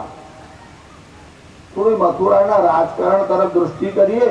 અક્રૂરને મોકલવામાં આવ્યા, કહ્યું કે જાઓ રામ અને કૃષ્ણને યજ્ઞ જોવાના બહાને લઈ આવો. અક્રૂરજી ગયા, ભગવાનને લઈને આવવાના હતા. બધા નગરજનો ભેગા થયા, ગોપીઓ ભેગી થઈ, મનમાં વિચાર કર્યો આનું નામ અક્રૂર કોણે રાખ્યું? આનું નામ તો ક્રૂર રાખવું જોઈતું હતું. આ તો ભગવાનથી અમારો વિયોગ કરાવવા માટે આવ્યો છે અને નામ એનું અક્રૂર છે. જ્યારે ભગવાન અને બલરામ અક્રૂરજીની સાથે જવા તૈયાર થયા, ત્યારે ગોપીઓ માર્ગમાં આવીને રસ્તામાં ઉભી રહી. જો ટેકાળ એવી મર્યાદા હતી, સ્ત્રીઓ આમ માથે ઓઢતી હતી અને વડીલો ઉભા હોય ત્યારે સામું જોઈને વાત ન કરે, આમ માથે ઓઢી હોય લાજ કરતા. હવે ભગવાનને લેવા માટે જયારે અક્રૂરજી આવ્યા ત્યારે આ ગોપીઓ બધી ભેગી થઈ, મનમાં વિચાર કરવા લાગ્યો, આજે જો સંકોચ કર્યો તો આ ભગવાનને લઈ. આ ગોપીઓ કહેવા લાગી, અક્રૂર તમારે રથ લઈ જવો હોય તો અમારા ઉપરથી લઈ જાઓ, ભગવાનને ન લઈ જાઓ. એક ક્ષણ પણ ભગવાનનો વિયોગ અમારાથી સહન નહીં થાય. નિવારયામ સમુપેત્ય માધવમ કિમ નો કરિષ્યન કુલવૃદ્ધ બાંધવા. મુકુંદ સંગાન નિમિષાર્ધ દુષ્ટ્યજાદ દૈવેન વિદ્વં સિતદીન ચેતસામ. અહો વિધાતા તવન ક્વચિત દયા. હે વિધાતા, તને જરા પણ દયા નથી. પહેલા તો પ્રાણીઓમાં પ્રેમ ન થાય એ સારું છે, અને જો પ્રેમ થાય તો વિયોગ ન થાય, કેમ કે વિયોગમાં પ્રાણ ટકી શકતો નથી. ભગવાનને નિમેષાર્ધ, આ આંખનો પલકારો થાય એને નિમેષ કહેવાય. મુકુંદ સંગાન, ભગવાનનું એક નામ મુકુંદ છે. મુકુંદ મોક્ષમ, મોક્ષમ દદાતી મુકુંદ, મોક્ષને પ્રદાન કરે છે, માટે ભગવાનનું એક નામ મુકુંદ છે. મુકુંદ સંગાન નિમિષાર્ધ દુષ્ટ્યજાદ, અડધી નિમેષ પણ ભગવાનનો વિયોગ થાય એ અમારાથી સહન નહીં થાય. બધાને સમજાવ્યા છે. અક્રૂરજી શ્રી કૃષ્ણ અને બલરામને લઈ અને મથુરામાં જવા માટે નીકળ્યા છે. જ્યારે અક્રૂરજીએ પ્રવેશ કર્યો અને મથુરામાં ગયા ત્યારે ભગવાન પહેલા કોણે મળ્યા? ભગવાને મનમાં વિચાર કર્યો કે આપણે કંસની નગરીમાં જઈએ છીએ તો પૂર્વ તૈયારી કરીને જવું જોઈએ, આમને એમ જવાય નહીં. તમે લોકો કોઈ દિવસ આવું વિચાર્યું છે કે આ મિલિટરી વાળાને જયારે એક્સરસાઇઝ કરાવે છે ત્યારે લેફ્ટ રાઈટ આવું બોલે છે, એમાં કેમ લેફ્ટ પહેલા બોલે છે, રાઈટ પહેલા કેમ બોલતા નથી? જયારે શત્રુના ઘરે જવાનું હોય ને ત્યારે પહેલા ડાબો પગ મૂકીને જવાનું, અને મિત્રના ઘરમાં જવું હોય ત્યારે જમણો પગ મૂકીને. પહેલી વાર હા, રોજ રોજ તમારે યાદ રાખવાની જરૂર નહીં, જેમ જશો એમ ચાલશે. આ તો ફર્સ્ટ ટાઈમ જાઓ ત્યારની વાત. રોજ જોશો તો કઈ નુકસાન થવાનું નથી, પણ પહેલી વાર જાઓ ત્યારે. અને જયારે શસ્ત્ર ઉગામવાનું હોય ત્યારે પણ તમારે ધનુષ્ય પકડવાનું હોય ને તો ડાબા હાથથી પકડાય અને ડાબો હાથ આગળ જાય અને જમણો હાથ છે તે જ આમ તીરને ખેંચે છે. એટલે યુદ્ધ કરવાનું હોય ત્યારે ડાબો હાથ અને ડાબો પગ આગળ જાય છે, પેલા લેફ્ટ છે. અને એટલા માટે આ પરંપરા છે લેફ્ટ રાઈટ લેફ્ટ રાઈટ. ભારતમાં તો હજારો વર્ષથી આ પરંપરા ચાલે જ છે. પેલાઓ ક્યાંથી શીખ્યા હતા એમને પૂછી આવો તમે. પણ આગળ જરાસંધની કથા આવશે ત્યારે ભગવાન મગધ નરેશ જરાસંધને ત્યાં ગયા ત્યારે પહેલા ડાબો પગ મૂકીને ગયા. આગળ જરાસંધની કથા કાલે તમને કહી. અહીંયા એવું વર્ણન છે કે કંસને ત્યાં જવાનું હતું. ભગવાને વિચાર કર્યો સાવધાનીથી જવું જોઈએ. એટલે કંસના ધોબીને અને કંસની દાસીને જો પહેલા મળીએ તો જ આપણને રહસ્ય ખબર પડે. રાજમહેલમાં અંદર શું ચાલે છે આ કેવી રીતે ખબર પડે? એક તો દાસીને ખબર હોય, એક માળીને ખબર હોય, અને એક ધોબીને ખબર હોય, એક દરજીને ખબર હોય. આટલા લોકોનો અંતઃપુરમાં પ્રવેશ થાય છે. ભગવાન આ લોકોને ધોબી, દરજી, માળી આ બધાને મળ્યા એનું કારણ ભગવાને દરેક કામ વિચારપૂર્ણ કર્યું. પહેલા કંસના ધોબીને મળ્યા. ભગવાન ગોવાળિયાઓની સાથે હતા. કંસના ધોબીને કહ્યું અમને આ કપડા આપી દો. ધોબીએ કીધું ગોવાળિયા થઈને રાજાના કપડા માંગો છો? તમને ખબર નથી રાજાને ખબર પડે તો શું થશે? પેલો ધોબી ગમે તેમ બોલવા લાગ્યો. ભગવાને સમજાવ્યો, માન્યો નહીં. ભગવાને બીજી વાર કર્યું અને ત્યાં પેલો ધોબીએ ના પાડી. ભગવાને પોતાનો હાથ ઉપાડ્યો, ડાબો હાથ ઉપાડ્યો. એક જ પ્રહાર કરતામાં ધોબીનું માથું હતું તે મસ્તક ધડથી અલગ થઈ ગયું. એ માથું ત્યાં પડ્યું. ભગવાનના મનમાં રોષ તો બહુ હતો, પણ ભગવાનનો સ્વભાવ કરુણાવાન છે એટલે બે વાર મોકો આપ્યો. એનું કારણ ત્રેતા યુગમાં જ્યારે રામજીએ સીતાનો ત્યાગ કર્યો ત્યારે આ ધોબી પૂર્વજન્મના અંદર માતાજીના માટે અપશબ્દ બોલ્યો. કર્મનું ફળ તમારે ભોગવવું જ પડે છે. અવશ્યમેવ ભોક્તવ્યમ કૃતા કર્મ શુભાશુભમ. ગમે તેટલા જન્મારાઓ થાય, જેમ તમારો પડછાયો તમારી પાછળ આવે છે એમ તમે જે કર્મ કર્યું એનું ફળ ભોગવવું જ પડે છે. રામાવતારમાં માતાજીની નિંદા કરી હતી. ભગવાને બહુ મર્યાદા રાખી અને જતો કર્યો હતો. કૃષ્ણાવતારમાં ભગવાન ગયા, એની પાસે કંસના ધોબી પાસેથી કપડા માંગ્યા, ગમે તેમ બોલવા લાગ્યો. ભગવાને પ્રહાર કર્યો, એનું માથું નીચે પડ્યું. બધા કપડા લઈ લીધા, ગોવાળિયાઓને આપ્યા. જો ગોવાળિયાઓને રાજાની વેશભૂષા ભગવાને આપી અને પછી ભગવાને પ્રવેશ કર્યો. પછી ભગવાન દાસીને મળ્યા છે. આ કંસની જે દાસી હતી એનું નામ હતું કુબ્જા. એ કંસના માથે ઉપટન તૈયાર કરતી હતી, ચંદનમાં ઘોટીને જે તૈયાર કરવામાં આવે. આ કુબ્જા ત્રિવક્રા 3 ઠેકાણેથી વાંચી હતી. ભગવાન એને ત્યાં ગયા. ભગવાને આ કુબ્જા જે છે એના પગના અંગૂઠા ઉપર પોતાનો અંગૂઠો રાખ્યો. પોતાના અંગૂઠાથી એની આ હડપચી છે. ભગવાને આમ એક જ વાર આમ હાથ ઊંચો કર્યો, એક જ ઝટકો લાગતા જ આ 3 ઠેકાણેથી વાંચી હતી એ કુબ્જા સીધી થઈ. જે કુરૂપ હતી એને ભગવાને સુંદર બનાવી. જો જે ભગવાનથી વિમુખ થયા હોય તે બધા કુરૂપ જ કહેવાય, અને ભગવાનની સન્મુખ થાય એટલે આપોઆપ સુંદરતા આવી જાય. ભગવાનથી વિમુખ થાવ એ જ કુરૂપતા. દાસી કંસની હતી. કંસની સેવામાં જે લાગી, જે ચંદન કંસ માટે તૈયાર કર્યું હતું તે ભગવાનને આપ્યું. જે કુબ્જા કુબડી હતી તે સીધી થઈ. સીધી થવાનો મતલબ અત્યાર સુધી જે કંઈ કર્યું એ રાજાના માટે કર્યું, હવે પરમાત્માના માટે કર્યું. જ્યારે તમે કોઈ વ્યક્તિના માટે કરો ત્યારે તમારો પ્રેમ હોય કે મોહ પણ હોય, પણ પરમાત્માના માટે કરો ત્યારે એને ભક્તિ કહેવાય.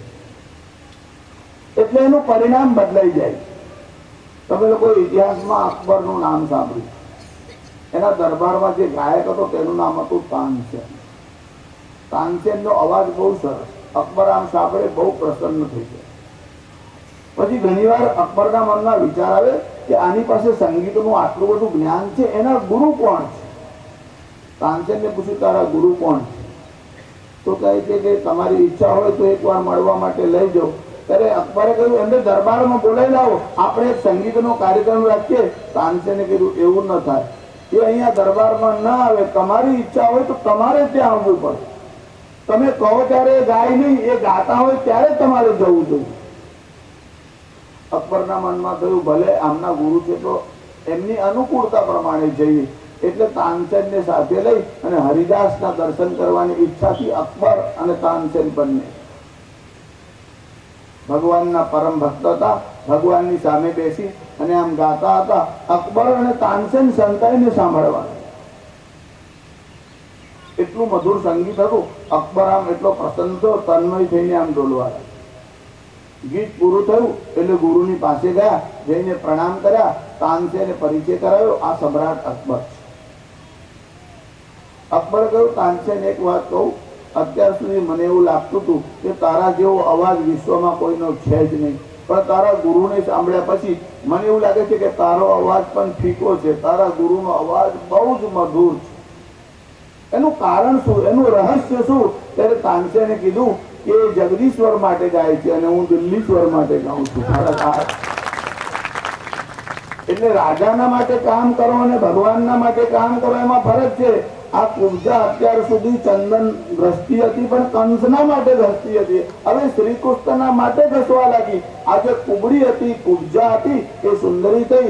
એનું કારણ જ્યારે તમારું કાર્ય ભગવાનના માટે થાય ત્યારે એમાં આપોઆપ સુંદરતા આવે.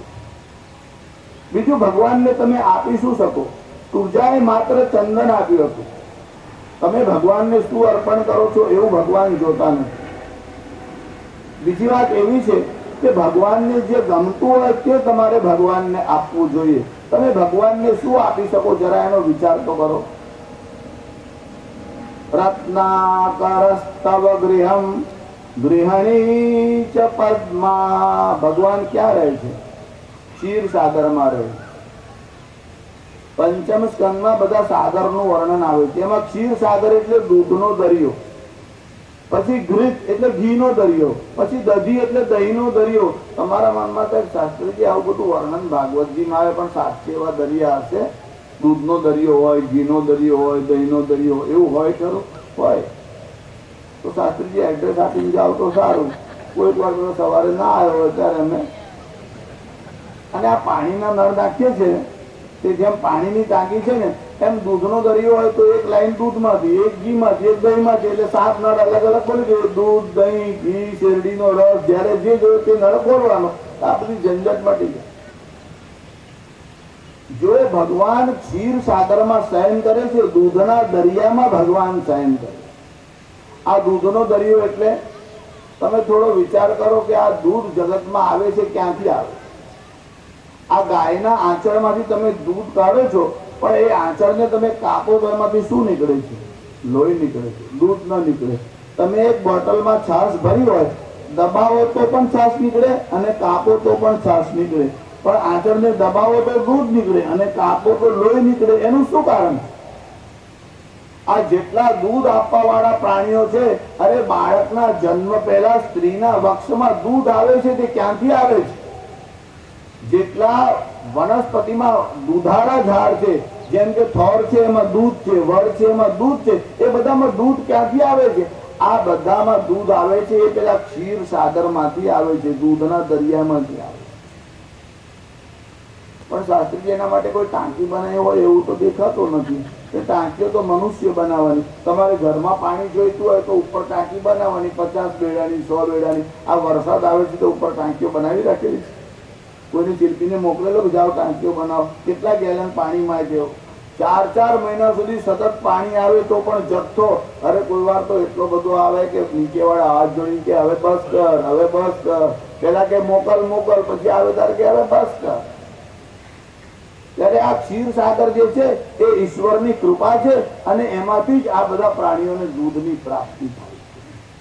ત્યારે ભગવાનને તમે શું આપી શકો? રત્નાકર એટલે સમુદ્ર એ ભગવાનનું ઘર છે.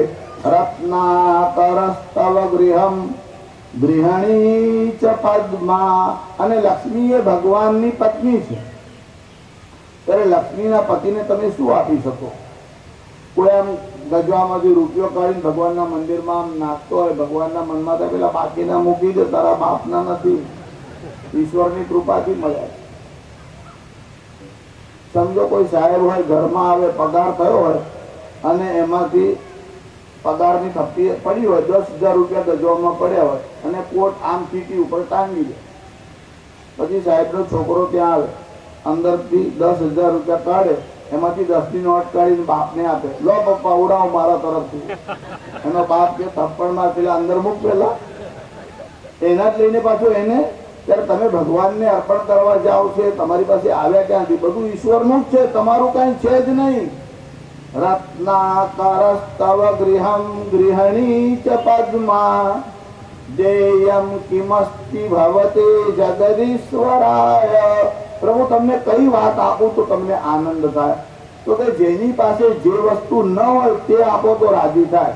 તો ભગવાનની પાસે કઈ વસ્તુની કમી છે? તો ભક્તે શોધી કાઢ્યું કે પ્રભુ તમારી પાસે દરેક વસ્તુ છે, પણ એક વાતની તમારી પાસે કમી છે, કમજોરી છે, એ તમારી પાસે નથી.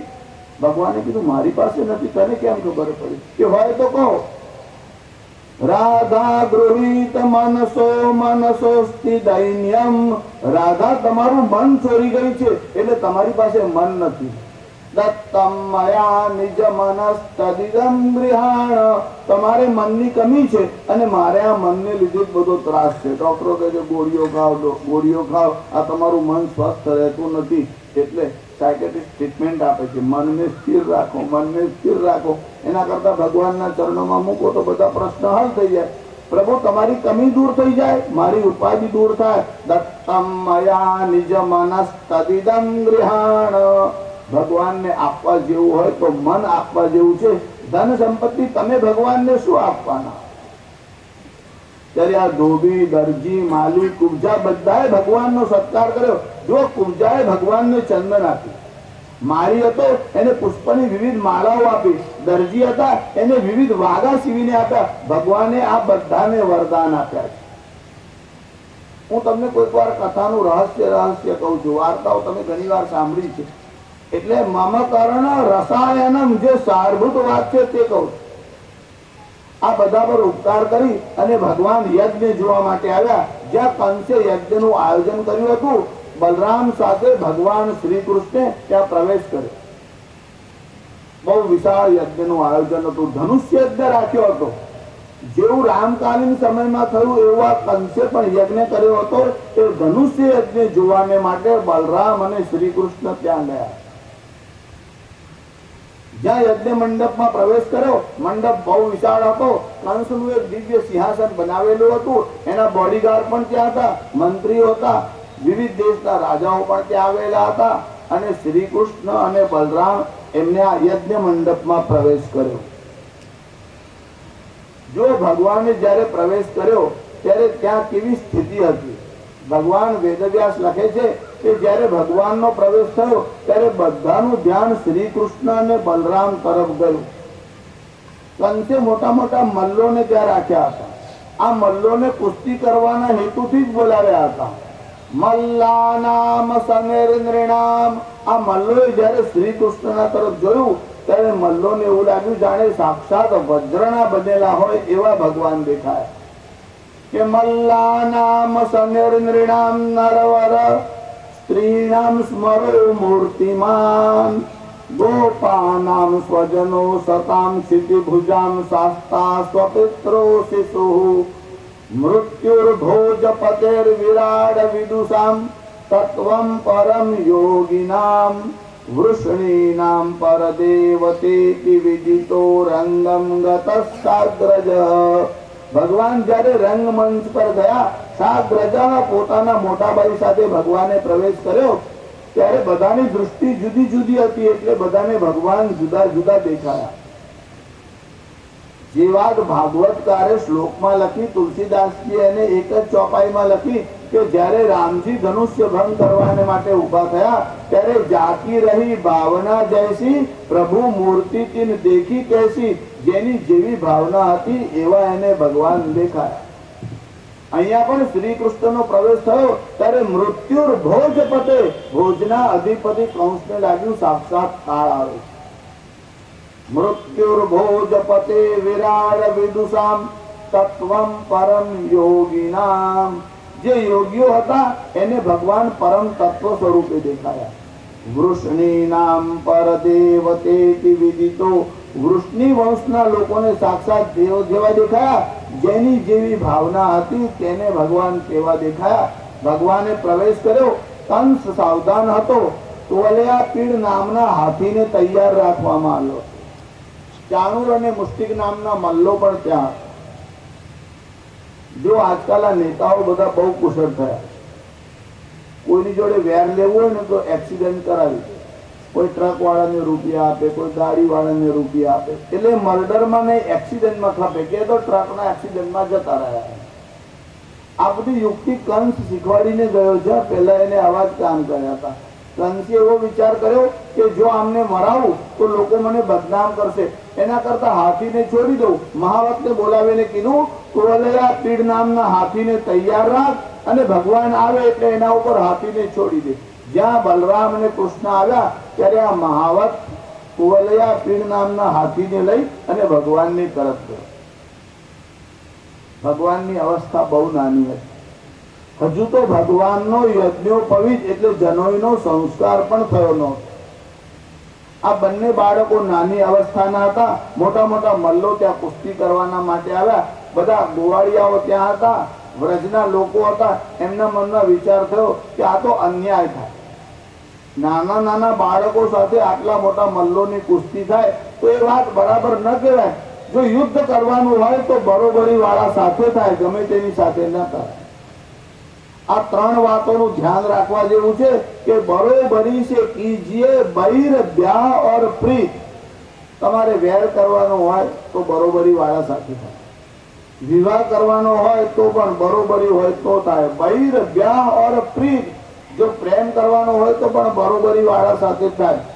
હવે લગ્ન કરવાનું હોય ને આ બેન સુરણની ગાંઠ જેવી હોય અને પેલો સરગવાની સિંગ જેવો હોય, જરા હરકે હરકા હોય તો જોડી આમ સારી લાગે.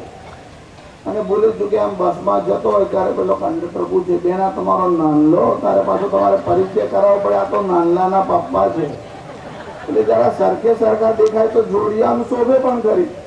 એટલે બૈર બ્યાહ ઓર પ્રીત આ ત્રણ વસ્તુ જે છે તે બરોબરી વાળાની સાથે થાય.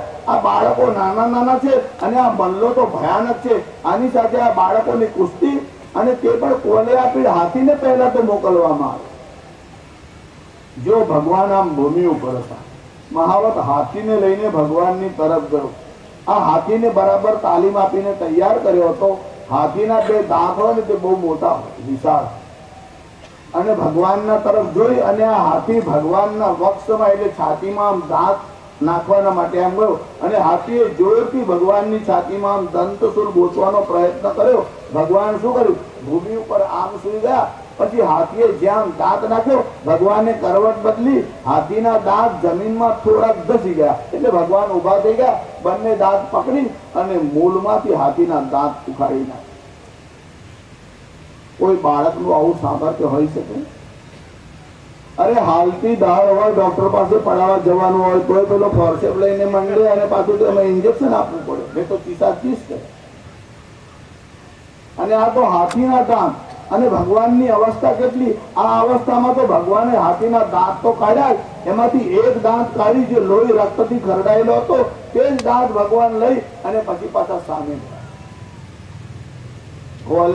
હાથીનો વધ કર્યો. ચાણુર અને મુષ્ટિક નામના મલ્લોને મોકલવામાં આવ્યા. ભગવાને આ મલ્લોનો પણ વધ કર્યો અને કંસ જ્યાં બેઠો હતો ભગવાન ત્યાં કૂદીને ગયા. કંસને આમ પકડ્યો અને ભગવાને ઉપરથી જ આમ ભૂમિના ઉપર નાખ્યો. ભગવાન કંસના ઉપર કૂદ્યા અને ભગવાને પોતાના ચરણ પાંચ જે છે તેની એડી કંસની છાતી ઉપર રાખી. અને આ છોકરાઓ લખોટી રમવા માટે જેમ એડીથી આમ ખાડો કરે છે ને એમ કંસની છાતી ઉપર ભગવાને પોતાનો પગ આમ ઉત્તરથી દક્ષિણ દિશામાં આમ ફેરવ્યો. એમાં લગભગ પ્રાણ નીકળી ગયો. માથું આમ ઊંચું થઈ ગયું અને જ્યાં માથું ઊંચું થયું ભગવાને જોરથી મસ્તિષ્કના ઉપર પ્રહાર કર્યો. કંસનું મસ્તિષ્ક ફાટી ગયું. બોડીગાર્ડ આવે એ પહેલા તો બલરામ મુસલ લઈને તૈયાર હતા અને જ્યાં કંસનો વધ કર્યો દેવતાઓએ પુષ્પવૃષ્ટિ કરી. ભગવાનનો જય જયકાર થયો. બાલકૃષ્ણ લાલ કી જય. શ્રી કૃષ્ણ શરણમ મમ, શ્રી કૃષ્ણ શરણમ મમ, શ્રી કૃષ્ણ શરણમ મમ, જય શ્રી કૃષ્ણ શરણમ મમ, શ્રી કૃષ્ણ શરણમ મમ, શ્રી કૃષ્ણ श्री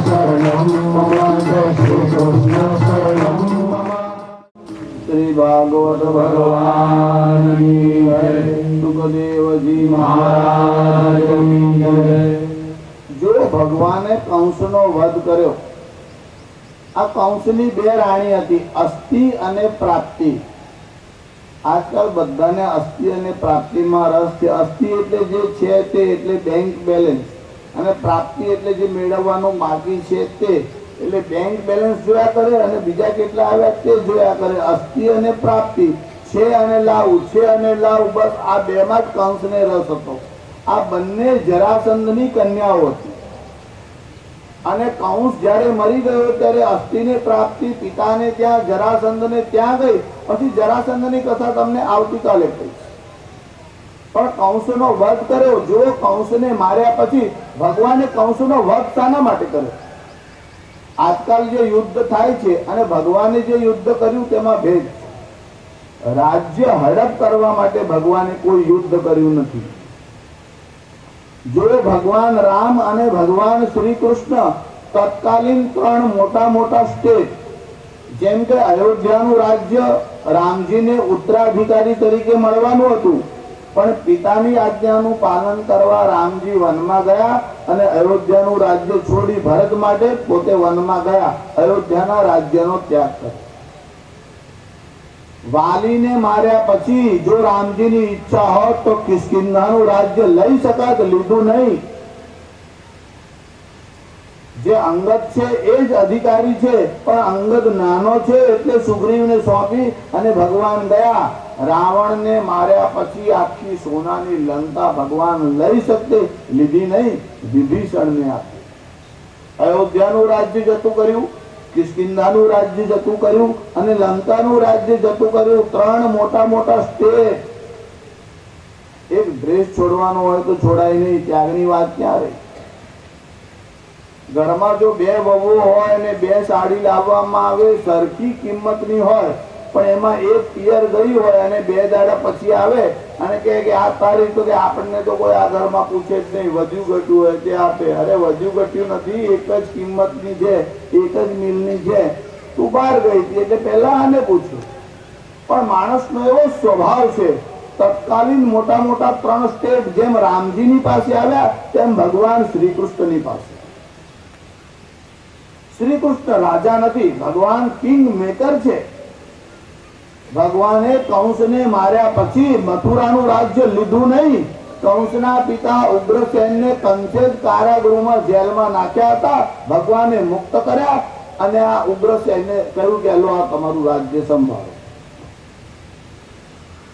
જરાસંધને માર્યા પછી મગધ નરેશ જરાસંધ, જેને 86 રાજાઓને કેદમાં રાખ્યા હતા, ભગવાન ઈચ્છા કરત તો મગધનું રાજ્ય લઈ શકત, લીધું નહીં. જરાસંધના છોકરા સહદેવને આપ્યું અને ચેદી નરેશ શિશુપાલને માર્યા પછી ભગવાને રાજ્ય લેવાની ઈચ્છા ન કરી. અમારે ત્યાં રાજ્ય હડપ કરવા માટે યુદ્ધ કરવાની મનોવૃત્તિ હતી જ નહીં. ભગવાને કંસને માર્યો અને મથુરાનું રાજ્ય કંસના પિતા ઉગ્રસેનને પાછું સોંપ્યું અને માતા અને પિતા દેવકી અને વસુદેવ કારાગૃહમાં હતા, એને મુક્ત કરાયા. ભગવાન માતા અને પિતાને મળ્યા, દેવકીના ચરણોમાં પ્રણામ કર્યા, વસુદેવને પ્રણામ કર્યા. વસુદેવે પોતાના પુત્રને ઉપાડી અને છાતી પર શ્રામ લગાડ્યા. પિતાને મળતા જ વસુદેવના નેત્રો આંસુથી ભગવાનનું મસ્તિષ્ક અને ભગવાનના આંસુઓથી વસુદેવના ચરણ પલળી ગયા.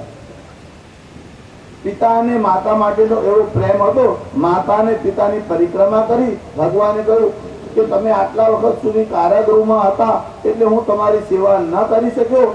હવે જ્યારે સેવા કરવાનો અવસર આવ્યો ત્યારે મારે ગુરુગૃહે જવાનું થયું એટલે હું તમારી સેવા કરી શકતો નથી. એનો ભગવાનને પણ ખેદ છે. જો ભગવાન સર્વના પિતા છે, અનંત કોટી બ્રહ્માંડના અધિપતિ છે, એટલે આમ તો વસુદેવના પણ પિતા કહેવાય. પણ જ્યારે ભગવાન અવતાર લઈને આવે ત્યારે પ્રજાને બોધ આપવાના માટે, માતા અને પિતાનો મહિમા સમજાવવા માટે ભગવાન પણ માતા અને પિતાની સેવા કરે. આગળ પણ વર્ણન આવશે ત્યારે તમને થોડું કહીશ ભગવાનનો ગૃહસ્થાશ્રમ કેવો છે તેનું દસમ સ્કંદમાં વર્ણન આવ્યું છે. ઉગ્રસેનને રાજ્ય આપ્યું, ભગવાનના યજ્ઞોપવિત સંસ્કારનો વિધિ થયો અને ગુરુગૃહે એટલે અવંતી, જેને આજકાલ આપણે ઉજ્જૈન કહીએ છીએ, ત્યાં સાંદીપનીનો આશ્રમ હતો. ભગવાન શ્રી કૃષ્ણ અને બલરામ સાંદીપનીના આશ્રમમાં ભણવા માટે. ભગવાનને ભણવાની જરૂર નથી, ભગવાનને સેવાની જરૂર નથી, જગતને બોધ આપવાના માટે ભગવાન ગુરુકુળમાં રહ્યા. કેટલા દિવસ રહ્યા? ભાગવતજીમાં લખ્યું છે કે 64 દિવસમાં ભગવાને 64 કલા અને 14 વિદ્યાઓ શીખી લીધી. આ 14 વિદ્યા અને 64 કલા એટલે આર્ટ એન્ડ સાયન્સ બંને વસ્તુ ભગવાને માત્ર 64 દિવસમાં શીખી લીધી. ગુરુનો મહિમા બતાવવા માટે ગુરુકુળમાંથી નીકળ્યા ત્યારે ભગવાને અને બલરામે સાંદીપનીને પ્રણામ કર્યા અને કહ્યું, અમે તમારા આશ્રમમાં રહ્યા, મારે ગુરુ દક્ષિણામાં કઈ આપવાની ઈચ્છા છે, આપ જે કહો તે આપ. સાંદીપનીએ ના પાડી. જો જે લક્ષ્મીના પતિ છે એ સામે ઉભા છે અને સાંદીપનીને કહે છે મારે કઈ ગુરુ દક્ષિણા આપવાની ઈચ્છા છે. સાંદીપનીએ કહ્યું, તમારા ગુરુ થવાનું સૌભાગ્ય મને મળ્યું, એના કરતા વધારે મારે શું જોઈએ, મારી કઈ ઈચ્છા નથી. એટલે ગુરુ પત્નીની પાસે ગયા અને ગુરુ પત્ની અને સાંદીપની બંને વિચાર વિમર્શ કર્યો. ત્યારે ગુરુ પત્નીને થોડાક શિથિલ જોયા. ભગવાને પૂછ્યું કે માતાજી, તમારા આંખમાં જરા આંસુ દેખાય. શ્રી કૃષ્ણને જોઈને બોલ્યા, દીકરા શું કહું, મારો એક પુત્ર હતો, જો આજે હોત તો એની અવસ્થા તારા જેટલી હોત. તને જોઈ અને મને મારા પુત્રનું સ્મરણ થાય છે. મારા મનમાં થયું આજે જો મારો દીકરો હોત તો તારા જેટલો જ હોત. ભગવાનના માથા ઉપર હાથ રાખ્યો. ભગવાનના મનમાં વિચાર આવ્યો કે કઈ બોલતા નથી, પણ એમની ઈચ્છા પુત્ર પ્રાપ્તિની છે, પુત્રને જોવાની ઈચ્છા થઈ. ભગવાને પ્રણામ કર્યા, બલરામને સંકેત કર્યો અને જ્યાં આમનો પુત્ર ગયો હતો સમુદ્રમાં સ્નાન કરવાના માટે પ્રભાસ ક્ષેત્રમાં ગયો હતો અને ત્યાંથી એક રાક્ષસ એનું હરણ કરીને ગયો હતો. એટલે ભગવાન સમુદ્રના કિનારા ઉપર આવ્યા. ભગવાને સમુદ્રમાં કૂદકો લગાવ્યો. આ અસુરનું નામ હતું પાંચજન્ય. આ પાંચજન્ય નામનો રાક્ષસ ગુરુપુત્રને ઉઠાવીને ગયો. ભગવાને પાંચજન્ય રાક્ષસને પકડ્યો. એક જ પ્રહાર કરતા પાંચજન્યનો પ્રાણ નીકળી ગયો.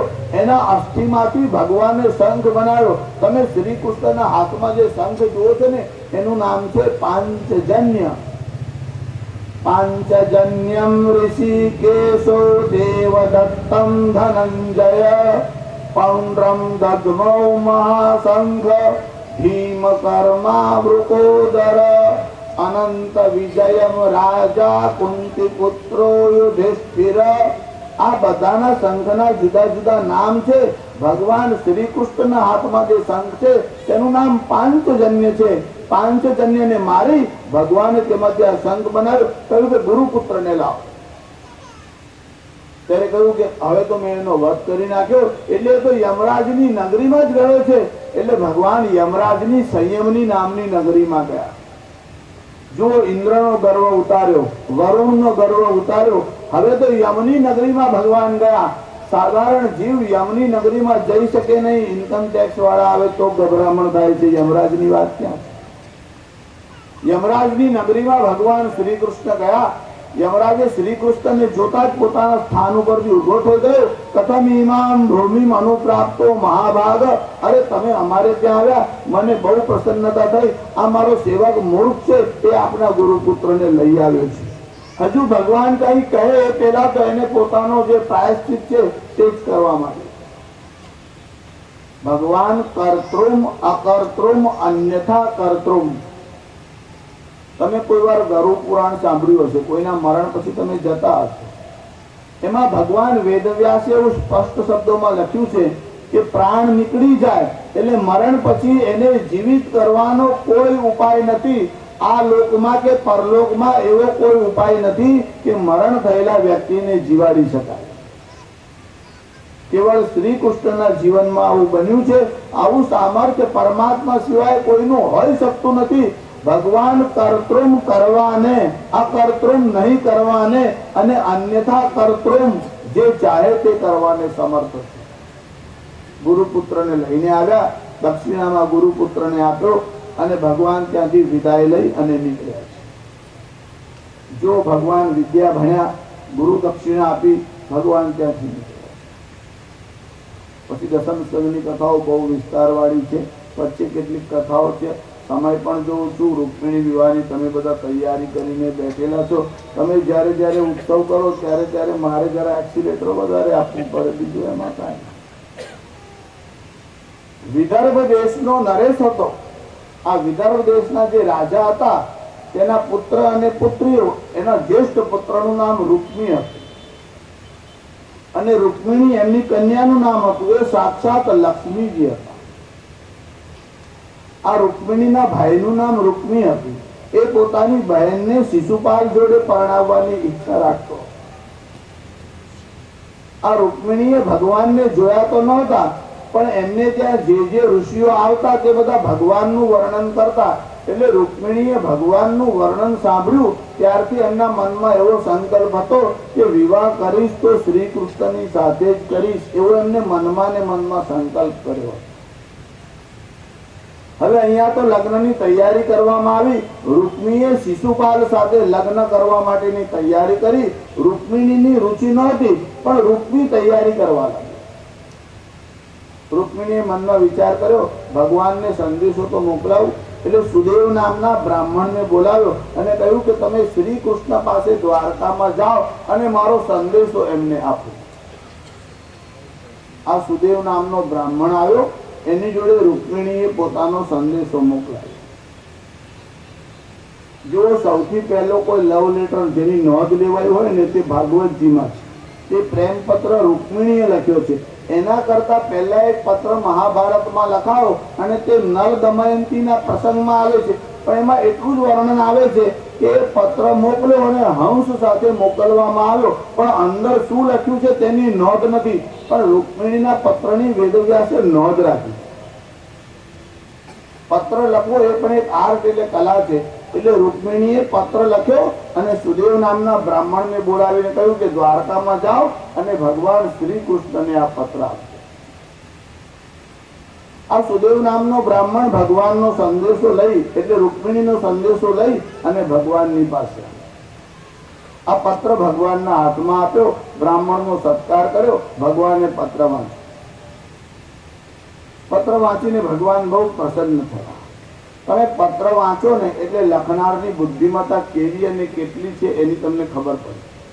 આ રૂક્મિણીએ લખ્યું હતું, શ્રુત્વા ગુણાન ભુવન સુંદર શૃણવતાંતે નિર્વિશ્ય કર્ણ વિવરૈર હરતોંગતાપમ રૂપમ દૃશામ દ્રસીમતામ અખિલાર્થ લાભમ ત્વયી અચ્યુતા વિશતિ ચિત્તમ પત્રપમ મે કાત્વા મુકુંદ મહતી કુલશીલ રૂપ.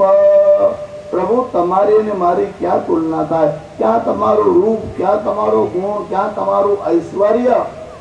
જ્યારથી મેં તમારા ગુણ સાંભળ્યા છે, શ્રુત્વા ગુણાન ભુવન સુંદર. ભગવાન કેવા છે? ત્રણેય ભુવનમાં જેના કરતા કોઈ વધારે સુંદર નથી. કે શ્રુત્વા ગુણાન ભુવન સુંદર શૃણવતાંતે નિર્વિશ્ય કર્ણ વિવરૈર હરતોંગતાપમ. જેમ શીતળ વાયુ આવે અને તાપ હરાઈ જાય છે, એમ તમારા ગુણોનું વર્ણન જ્યારથી મેં સાંભળ્યું છે ત્યારથી મારા ત્રણેય પ્રકારના તાપ ખલાસ થઈ ગયા છે. ત્રણ પ્રકારના તાપ, આધ્યાત્મિક, આદિ ભૌતિક અને આદિ દૈવિક. ભગવાનના ગુણોનું શ્રવણ કરે તો એ ત્રિવિધ તાપનો નાશ કરવા વાળા છે. જ્યારથી મેં તમારા ગુણ સાંભળ્યા છે, મારું ચિત્ત નિર્લજ્જ થઈને તમારામાં પ્રવેશ્યું છે. મેં મનમાં એવો નિર્ણય કર્યો કે તમારી સાથે જ વિવાહ કરીશ. પણ મારો ભાઈ તમારી સાથે મારો વિવાહ થાય એવું ઈચ્છતો નથી, પણ સંકેતથી લખે છે. ગુમા યુવન મૃગપતિર બલિમંબુજાક્ષ. આ સિંહનો જે ભાગ હોય તે શિયાળનું ખાઈ શકતો નથી, એમ હું તમારા માટે નિર્માણ થઈ છું. શિશુપાલ મને લઈ શકતો નથી. પણ શિશુપાળને આપવા માટે રૂકમી પ્રયત્ન કરે છે, મારી ઈચ્છા તો તમારી સાથે જ વિવાહ કરવાની છે, આ જન્મમાં ન થાય તો 100 જન્મ સુધી હું રાહ જોઈશ, પણ વિવાહ તમારી સાથે જ કરીશ. કદાચ મારો ભાઈ, મારા પિતા, કારણ કે રાજા છે, એમની પાસે બહુ સૈન્ય છે, એ કદાચ એવો વિચાર કરે કે ભગવાન સાથે વિવાહ નથી કરવું અને તમે જબરદસ્તી વિવાહ કરવાની ઈચ્છા રાખો, તમે સૈન્ય લઈને આવો, તમે બલવાન છો અને કદાચ તમે મારા પિતા અને ભાઈને મારી અને મને લઈ જાઓ એવું તમારું સામર્થ્ય છે, પણ મારી સાથે વિવાહ થાય એટલે મારો પરિવાર તમારો પરિવાર કહેવાય અને તમારે યુદ્ધ કરવાની ઈચ્છા ન હોય તો તમને ઉપાય બતાવું છું, રસ્તો બતાવું. પૂર્વેદ્યુરસ્તિ મહતી કુલદેવી યાત્રા યસ્યામ નવવધુર બહિ ગિરિજામુપેયાત. અમારે ત્યાં આવી એક પરંપરા છે, ગિરિજા એટલે પાર્વતીની પૂજા કરવાના માટે જેનો વિવાહ થવાનો હોય તે કન્યા ગિરિજા એટલે પાર્વતીના મંદિરમાં પૂજા કરવા માટે જાય છે. હું પણ મંદિરમાં પૂજા કરવાને માટે જઈશ, ત્યારે તમે ત્યાં આવજો અને ત્યાંથી મને લઈ જજો. જો આજકાલ આ ગીતોની રચના થાય છે ને એની ચોરી બધી આમાંથી જ કરવામાં આવે, પછી આલ્બમ વાળા જરા શબ્દો બદલી નાખે, સંસ્કૃત હોય તો હિન્દી કરી નાખે. એમ મેં તુજસે મિલને આઈ મંજૂર જાને કે બહાને, તે આમાં જ લખ્યું છે કે પૂર્વેદ્યુરસ્તિ મહતી કુલદેવી યાત્રા યસ્યામ બહિર નવવધુ ગિરિજા મુપેયા. રૂકમિણીએ પત્ર લખ્યો ત્યારે બહુ કુશળતાથી લખ્યો, ભગવાને પત્ર વાંચ્યો ત્યારે બહુ પ્રસન્નતા થઈ. પત્ર લખો એટલે તમે સંબોધન કરો એટલે ખબર પડે કે તમારામાં કેવી બુદ્ધિમત્તા છે. વળી પત્ર કોણ લખે છે એના ઉપર આધાર. એક રસોઈયાએ પત્ર લખ્યો એની પત્નીને, એટલે કહે છે તારું મોઢું લાડવા જેવું ગોળ ગોળ છે. તમે જ્યારે બોલો ત્યારે એમાંથી જે વાણી ટપકે છે જાણે ગુલાબ જાંબુની ચાસણી ટપકતી હોય એવી તમારી વાણી ટપકે. તમારા બંને હાથ દૂધી જેવા જાડા, લાંબા અને ગોળ ગોળ છે. આ કોણ વર્ણન કરે છે એના ઉપર આધાર. અને એક વાત શિક્ષકના ઉપર એમના પત્નીએ પત્ર લખ્યો અને આ ગુજરાતી સાહિત્ય બહુ ભણેલા એટલે પાછા ચશ્મા ચડાઈને આમ ચકાસીને વાંચે. પછી સાહેબે પત્ર લખ્યો કે તારા ગુજરાતી ભણાવવા વાળા શિક્ષક બહુ કાચા લાગે છે, તારા પત્રમાં રસોઈની 8 અને દીર્ઘઈની 7 ભૂલ છે, અનુસ્વારનું તો તને ભાન જ પડતું નથી, 7 વાર લખી લાવ. ત્યારે લેખન કરવાનું તો 7 વાર લખી લાવ. પત્રમાં તો તમારા હૃદયનો જે ભાવ હોય તે એમાં ઠાલવવાનો હોય, તો પત્ર લખવાનો હોય એમાં પણ લોકો ચોરી કરે. આજકાલ તો લોકો પત્ર લખે એટલે રેડીમેડ બુક્સ લઈ આવે, બહાર મળે છે માર્કેટમાં. લવ લેટર્સ કેવી રીતે લખવાના તે પાછું તમને યુક્તિ શીખવાડે. એ પાછો બુક્સ લઈ આવે પછી એમાંથી પાછો ચોરી કરીને લખે તેરા એ કાલા રંગ તો ફરિશ્તો કી ભૂલ હૈ. હવે કોઈ ભટકાઈ ગઈ હોય કે કાળી હોય ત્યાર પછી મનને સમજાવવું તો પડે ને, એટલે પછી લખે તેરા એ કાલા રંગ તો ફરિશ્તો કી ભૂલ હૈ, બનાને ગયા હતા તિલ મગર ઢૂલ ગયા પ્યાલા, એટલે તમે કાળા થયા, બાકી તમે તો રૂપાળા. પત્ર વાંચ્યા પછી ભગવાનને થયું કે વિવાહ કરતા પહેલા તમારે આટલી વસ્તુઓની ચકાસણી કરી લેવી જોઈએ. કન્યામાં બુદ્ધિ કેવી છે, રૂપ કેવા છે, ગુણ કેવા છે, વિદ્યા કેટલી છે, પણ આ બધું પહેલા ચકાસવાનું. હા, થઈ ગયા પછી નહીં. હવે 10 વર્ષે ચકાસવા બેસશો તો કાલથી કથામાં આવવાનું બંધ થઈ જાય. જેનું બાકી હોય તેને આ મોકો હજુ ખરો, તમારે વિચાર કરવાનો. એટલે પત્નીની પસંદગી કરવાની હોય અથવા વરની પસંદગી કરવાની હોય તો આટલી વસ્તુઓનો વિચાર કરવાનો. વિદ્યા, કુળ, ગુણ, રૂપ, વય, ધન અને જન્માક્ષર, આટલી વસ્તુઓનો વિચાર કર્યા પછી વિવાહ કરવાનો. તમારે તો સર્વગુણ સંપન્ન છે એવું સમજીને જ ચાલવાનું. રૂકમિણીએ લખ્યું કે પ્રભુ તમારું કુળ ક્યાં? કાત્વા મુકુંદ મહતી કુલશીલ રૂપ વિદ્યા વયો દ્રવિણ ધામ અભિરામ તુલ્યમ. પ્રભુ તમારે ને મારી તુલના થઈ શકે એમ નથી, પણ શિયાળ જે છે તે શિવના ભાગને લઈ શકતો નથી. આ શિશુપાળ સાથે મારી વિવાહની ઈચ્છા નથી. ભગવાને પત્ર વાંચ્યો. ભગવાને સુદેવ બ્રાહ્મણને કીધું કે ચાલો. ભગવાને જવાની તૈયારી કરી. છોકરાઓ તૈયાર થાય એટલે તમને ખબર પડે ક્યાં જતા હશે, સેન્ટ લગાડે, આશા પાસે ઘડી ઘડી ઉભા રહે. બહેનોનું ઓબ્ઝર્વેશન તો બહુ સારું. 2 ગુણો તો બહેનોમાં વિશેષ. ઘરમાં આવતામાં જ એમને ખબર પડી જાય કે શું ઘટના બની છે. તમને જોઈને જ બધું જાણી જાય. એમનું ઓબ્ઝર્વેશન સારામાં સારું. અને બીજું, એ નક્કી કરે કે 7 વાગે ને 10 મિનિટે રડવું છે તો 11મી મિનિટ ના થાય. આંખમાં આંસુ આવી જ જાય ને તમે 1 કલાક પહેલા પ્રેક્ટિસ કરો તો આવે જ ના, આવે જ ના. આ જરા કઠિન કામ છે, આપણા માટે અઘરો વિષય છે. જ્યાં ભગવાને આમ શ્રૃંગાર કરવા લાગ્યો, બલરામના મનમાં થયું કે આ કઈ ઉપાધિ કરી આવશે. જ્યારે જ્યારે શ્રૃંગાર કરે છે ત્યારે ત્યારે કોઈ નવી ઉપાધિ લાવે. એટલે ભગવાન શ્રૃંગાર કરે ત્યારે બલરામ સેના તૈયાર કરે. અહીંયા ભગવાને શું કર્યું? શ્રૃંગાર કરવા માંડ્યો. સુદેવ નામનો બ્રાહ્મણ આગળ ગયો. અહીંયા શિશુપાલ છે, એના વિવાહની તૈયારી ચાલતી હતી. ભાગવતકાર લખે છે આ શિશુપાલ સ્વભાવથી બહુ નીચ હતો. ગણેશ પૂજા કરવા માટે બેઠો પણ એનું ધ્યાન કન્યામાં હતું. કેટલાક લોકો પૂજા કરવા માટે બેસે, એટલી વાર પણ મનમાં સાત્વિક ભાવ રાખતા નથી. મંદિરમાં જાઓ, પૂજા માટે જાઓ ત્યારે પરસ્ત્રીને જોયા પછી મર્યાદાથી વ્યવહાર કરો.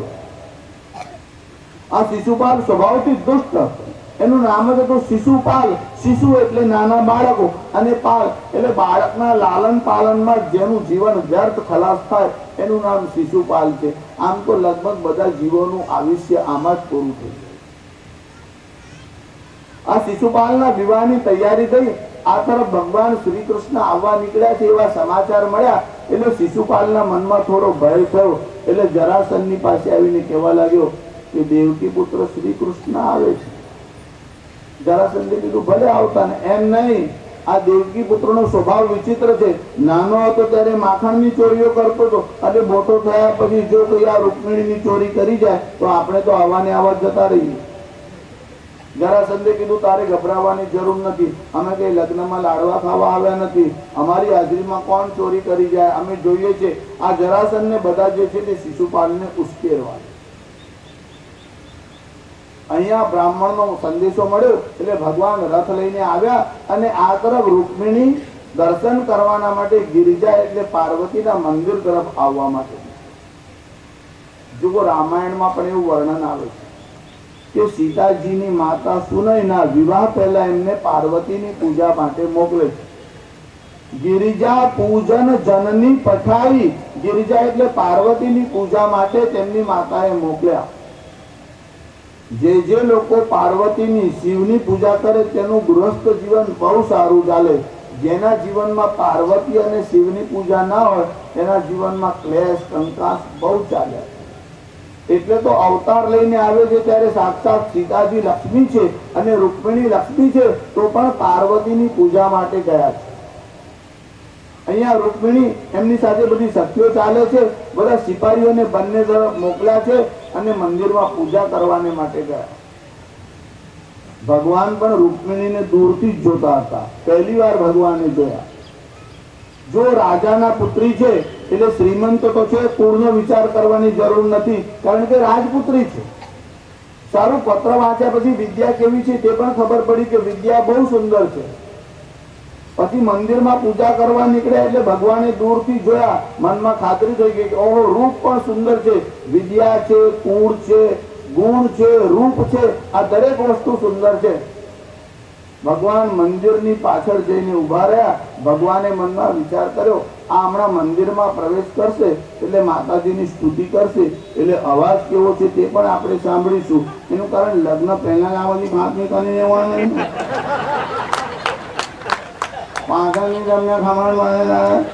પછી એવું થાય કે આ પહેલા પૂછ્યું હોત તો સારું, પહેલા ખાતરી કરી હોય તો સારું. એટલે ભગવાન આમ પાછળ ઉભા રહ્યા, પણ અમને મનમાં સ્તુતિ કરી બોલ્યા જ નહીં. ભગવાનને લાગ્યું બધા સાવત તો ગુંગી નહીં હશે. આ તો તર્ક વિતર્ક મનમાં ચાલતા. હજુ રૂકમિણી આમ પૂજા કરીને બહાર આવે. ભગવાન રથ લઈને તૈયાર હતા. રૂકમિણીનો ભગવાને આમ હાથ પકડ્યો અને ભગવાને રથની અંદર રૂકમિણીને આમ ખેંચી. જ્યારે ભગવાને રૂકમિણીને રથમાં આમ બેસાડ્યા ત્યારે ભગવાને કહ્યું, મનમાં વિચાર કર્યો હજુ સુધી બોલ્યા નથી, પણ કંઈક બહાનું કરું એટલે વાતચીત થાય તો અવાજની ખાતરી થઈ જાય. એટલે ભગવાને વાત કરવા માટે આમ કહ્યું કે જરા સાચવીને બેસજો. એટલે રૂકમીને કીધું કે મારા પિતાને ત્યાં રથ છે, એટલે કે તમારો નવાઈનો નથી, હું બહુ વાર રથમાં બેઠું છું, એટલે તમને ગાડીમાં બેસાડીને લઈ જાય અને કે દરવાજો બરાબર બંધ કરજો. ત્યારે તમારે કહેવાનું મારા બાપને ઘેર 4 છે. જુઓ તો પહેલે જ દિવસે રૂબાબ કરવો પડે, હા, પછી થાય ને. ભગવાનના મનમાં થયું કે સાવધાન કરું છું કે આ તો કે મારા પિતાને ત્યાં રથ છે, પોતાની સંપત્તિનો કદાચ નશો તો વધારે નહીં થાય ને. ભગવાને શું કર્યું? રૂકમિણીનો એક હાથ પકડી અને રથમાં બેસાડ્યા. બીજા હાથથી ભગવાને રથના જે ઘોડા હતા તેની લગામને જરાક આમ કસી અને ઘોડાઓ વાયુ વેગે એકદમ આમ ઉડ્યા.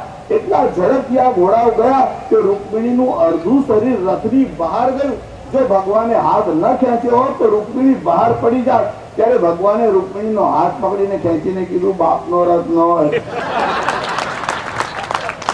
તારા બાપની પાસે 4 છે, પણ એ તો 1956 ના મોડેલ આવે, લેટેસ્ટ મોડેલ વાળો છે.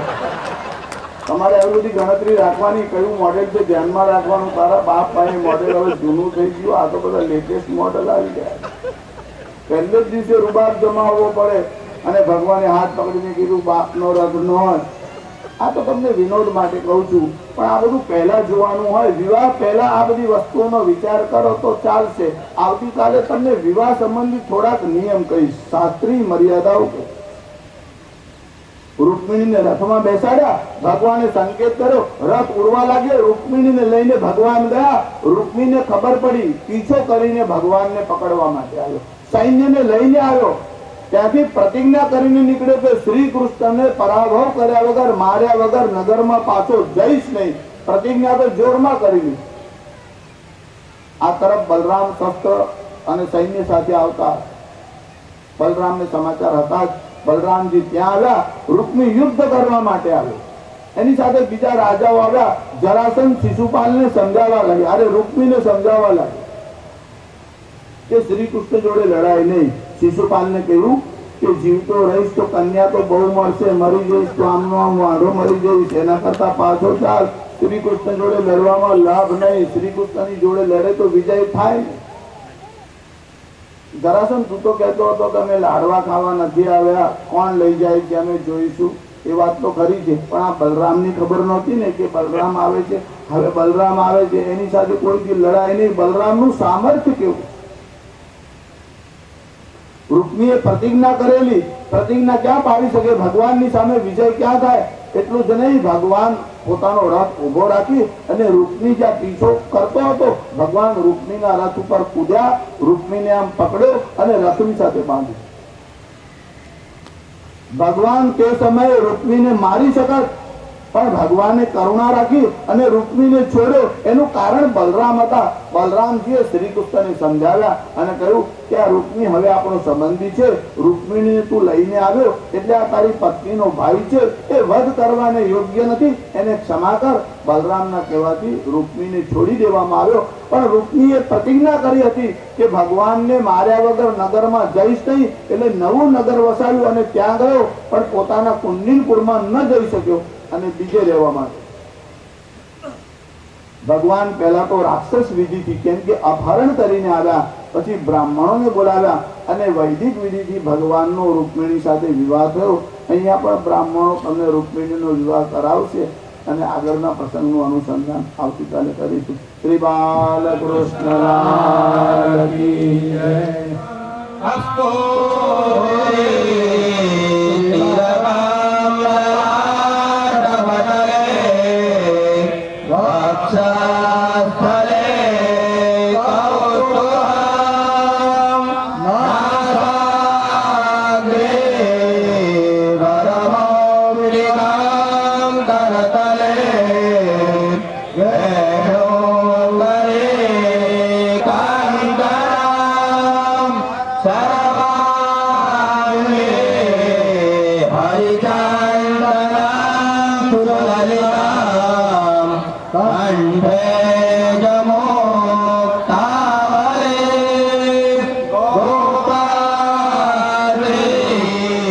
પરિવેશ વિજય રે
ओम शिव नारायण की।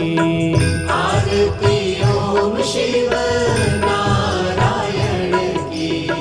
द्वैत निकंदन पावनकारी। द्वैत निकंदन पावनकारी। आरती ओम शिव नारायण की।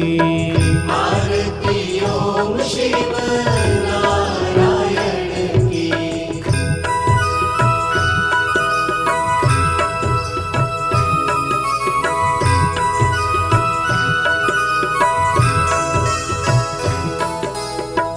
विधि वसिष्ठ अरु शक्ति पराशर।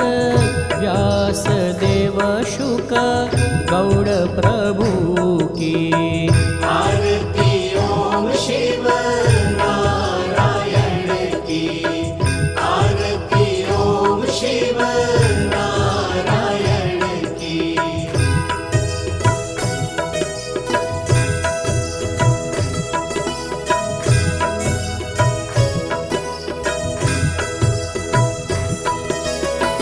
गोविंद मुनियति वर श्री शंकर। मत्स्य कुर्मवारा नारायण। आरती ओम शिव नारायण की। आरती ओम शिव नारायण की।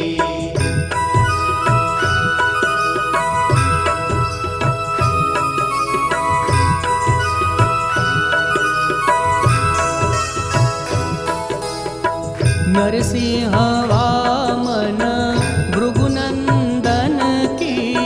राघव माधव दत्त प्रभु की। राघव माधव बुद्ध प्रभु की। आरती ओम शिव नारायण की। आरती ओम शिव नारायण की।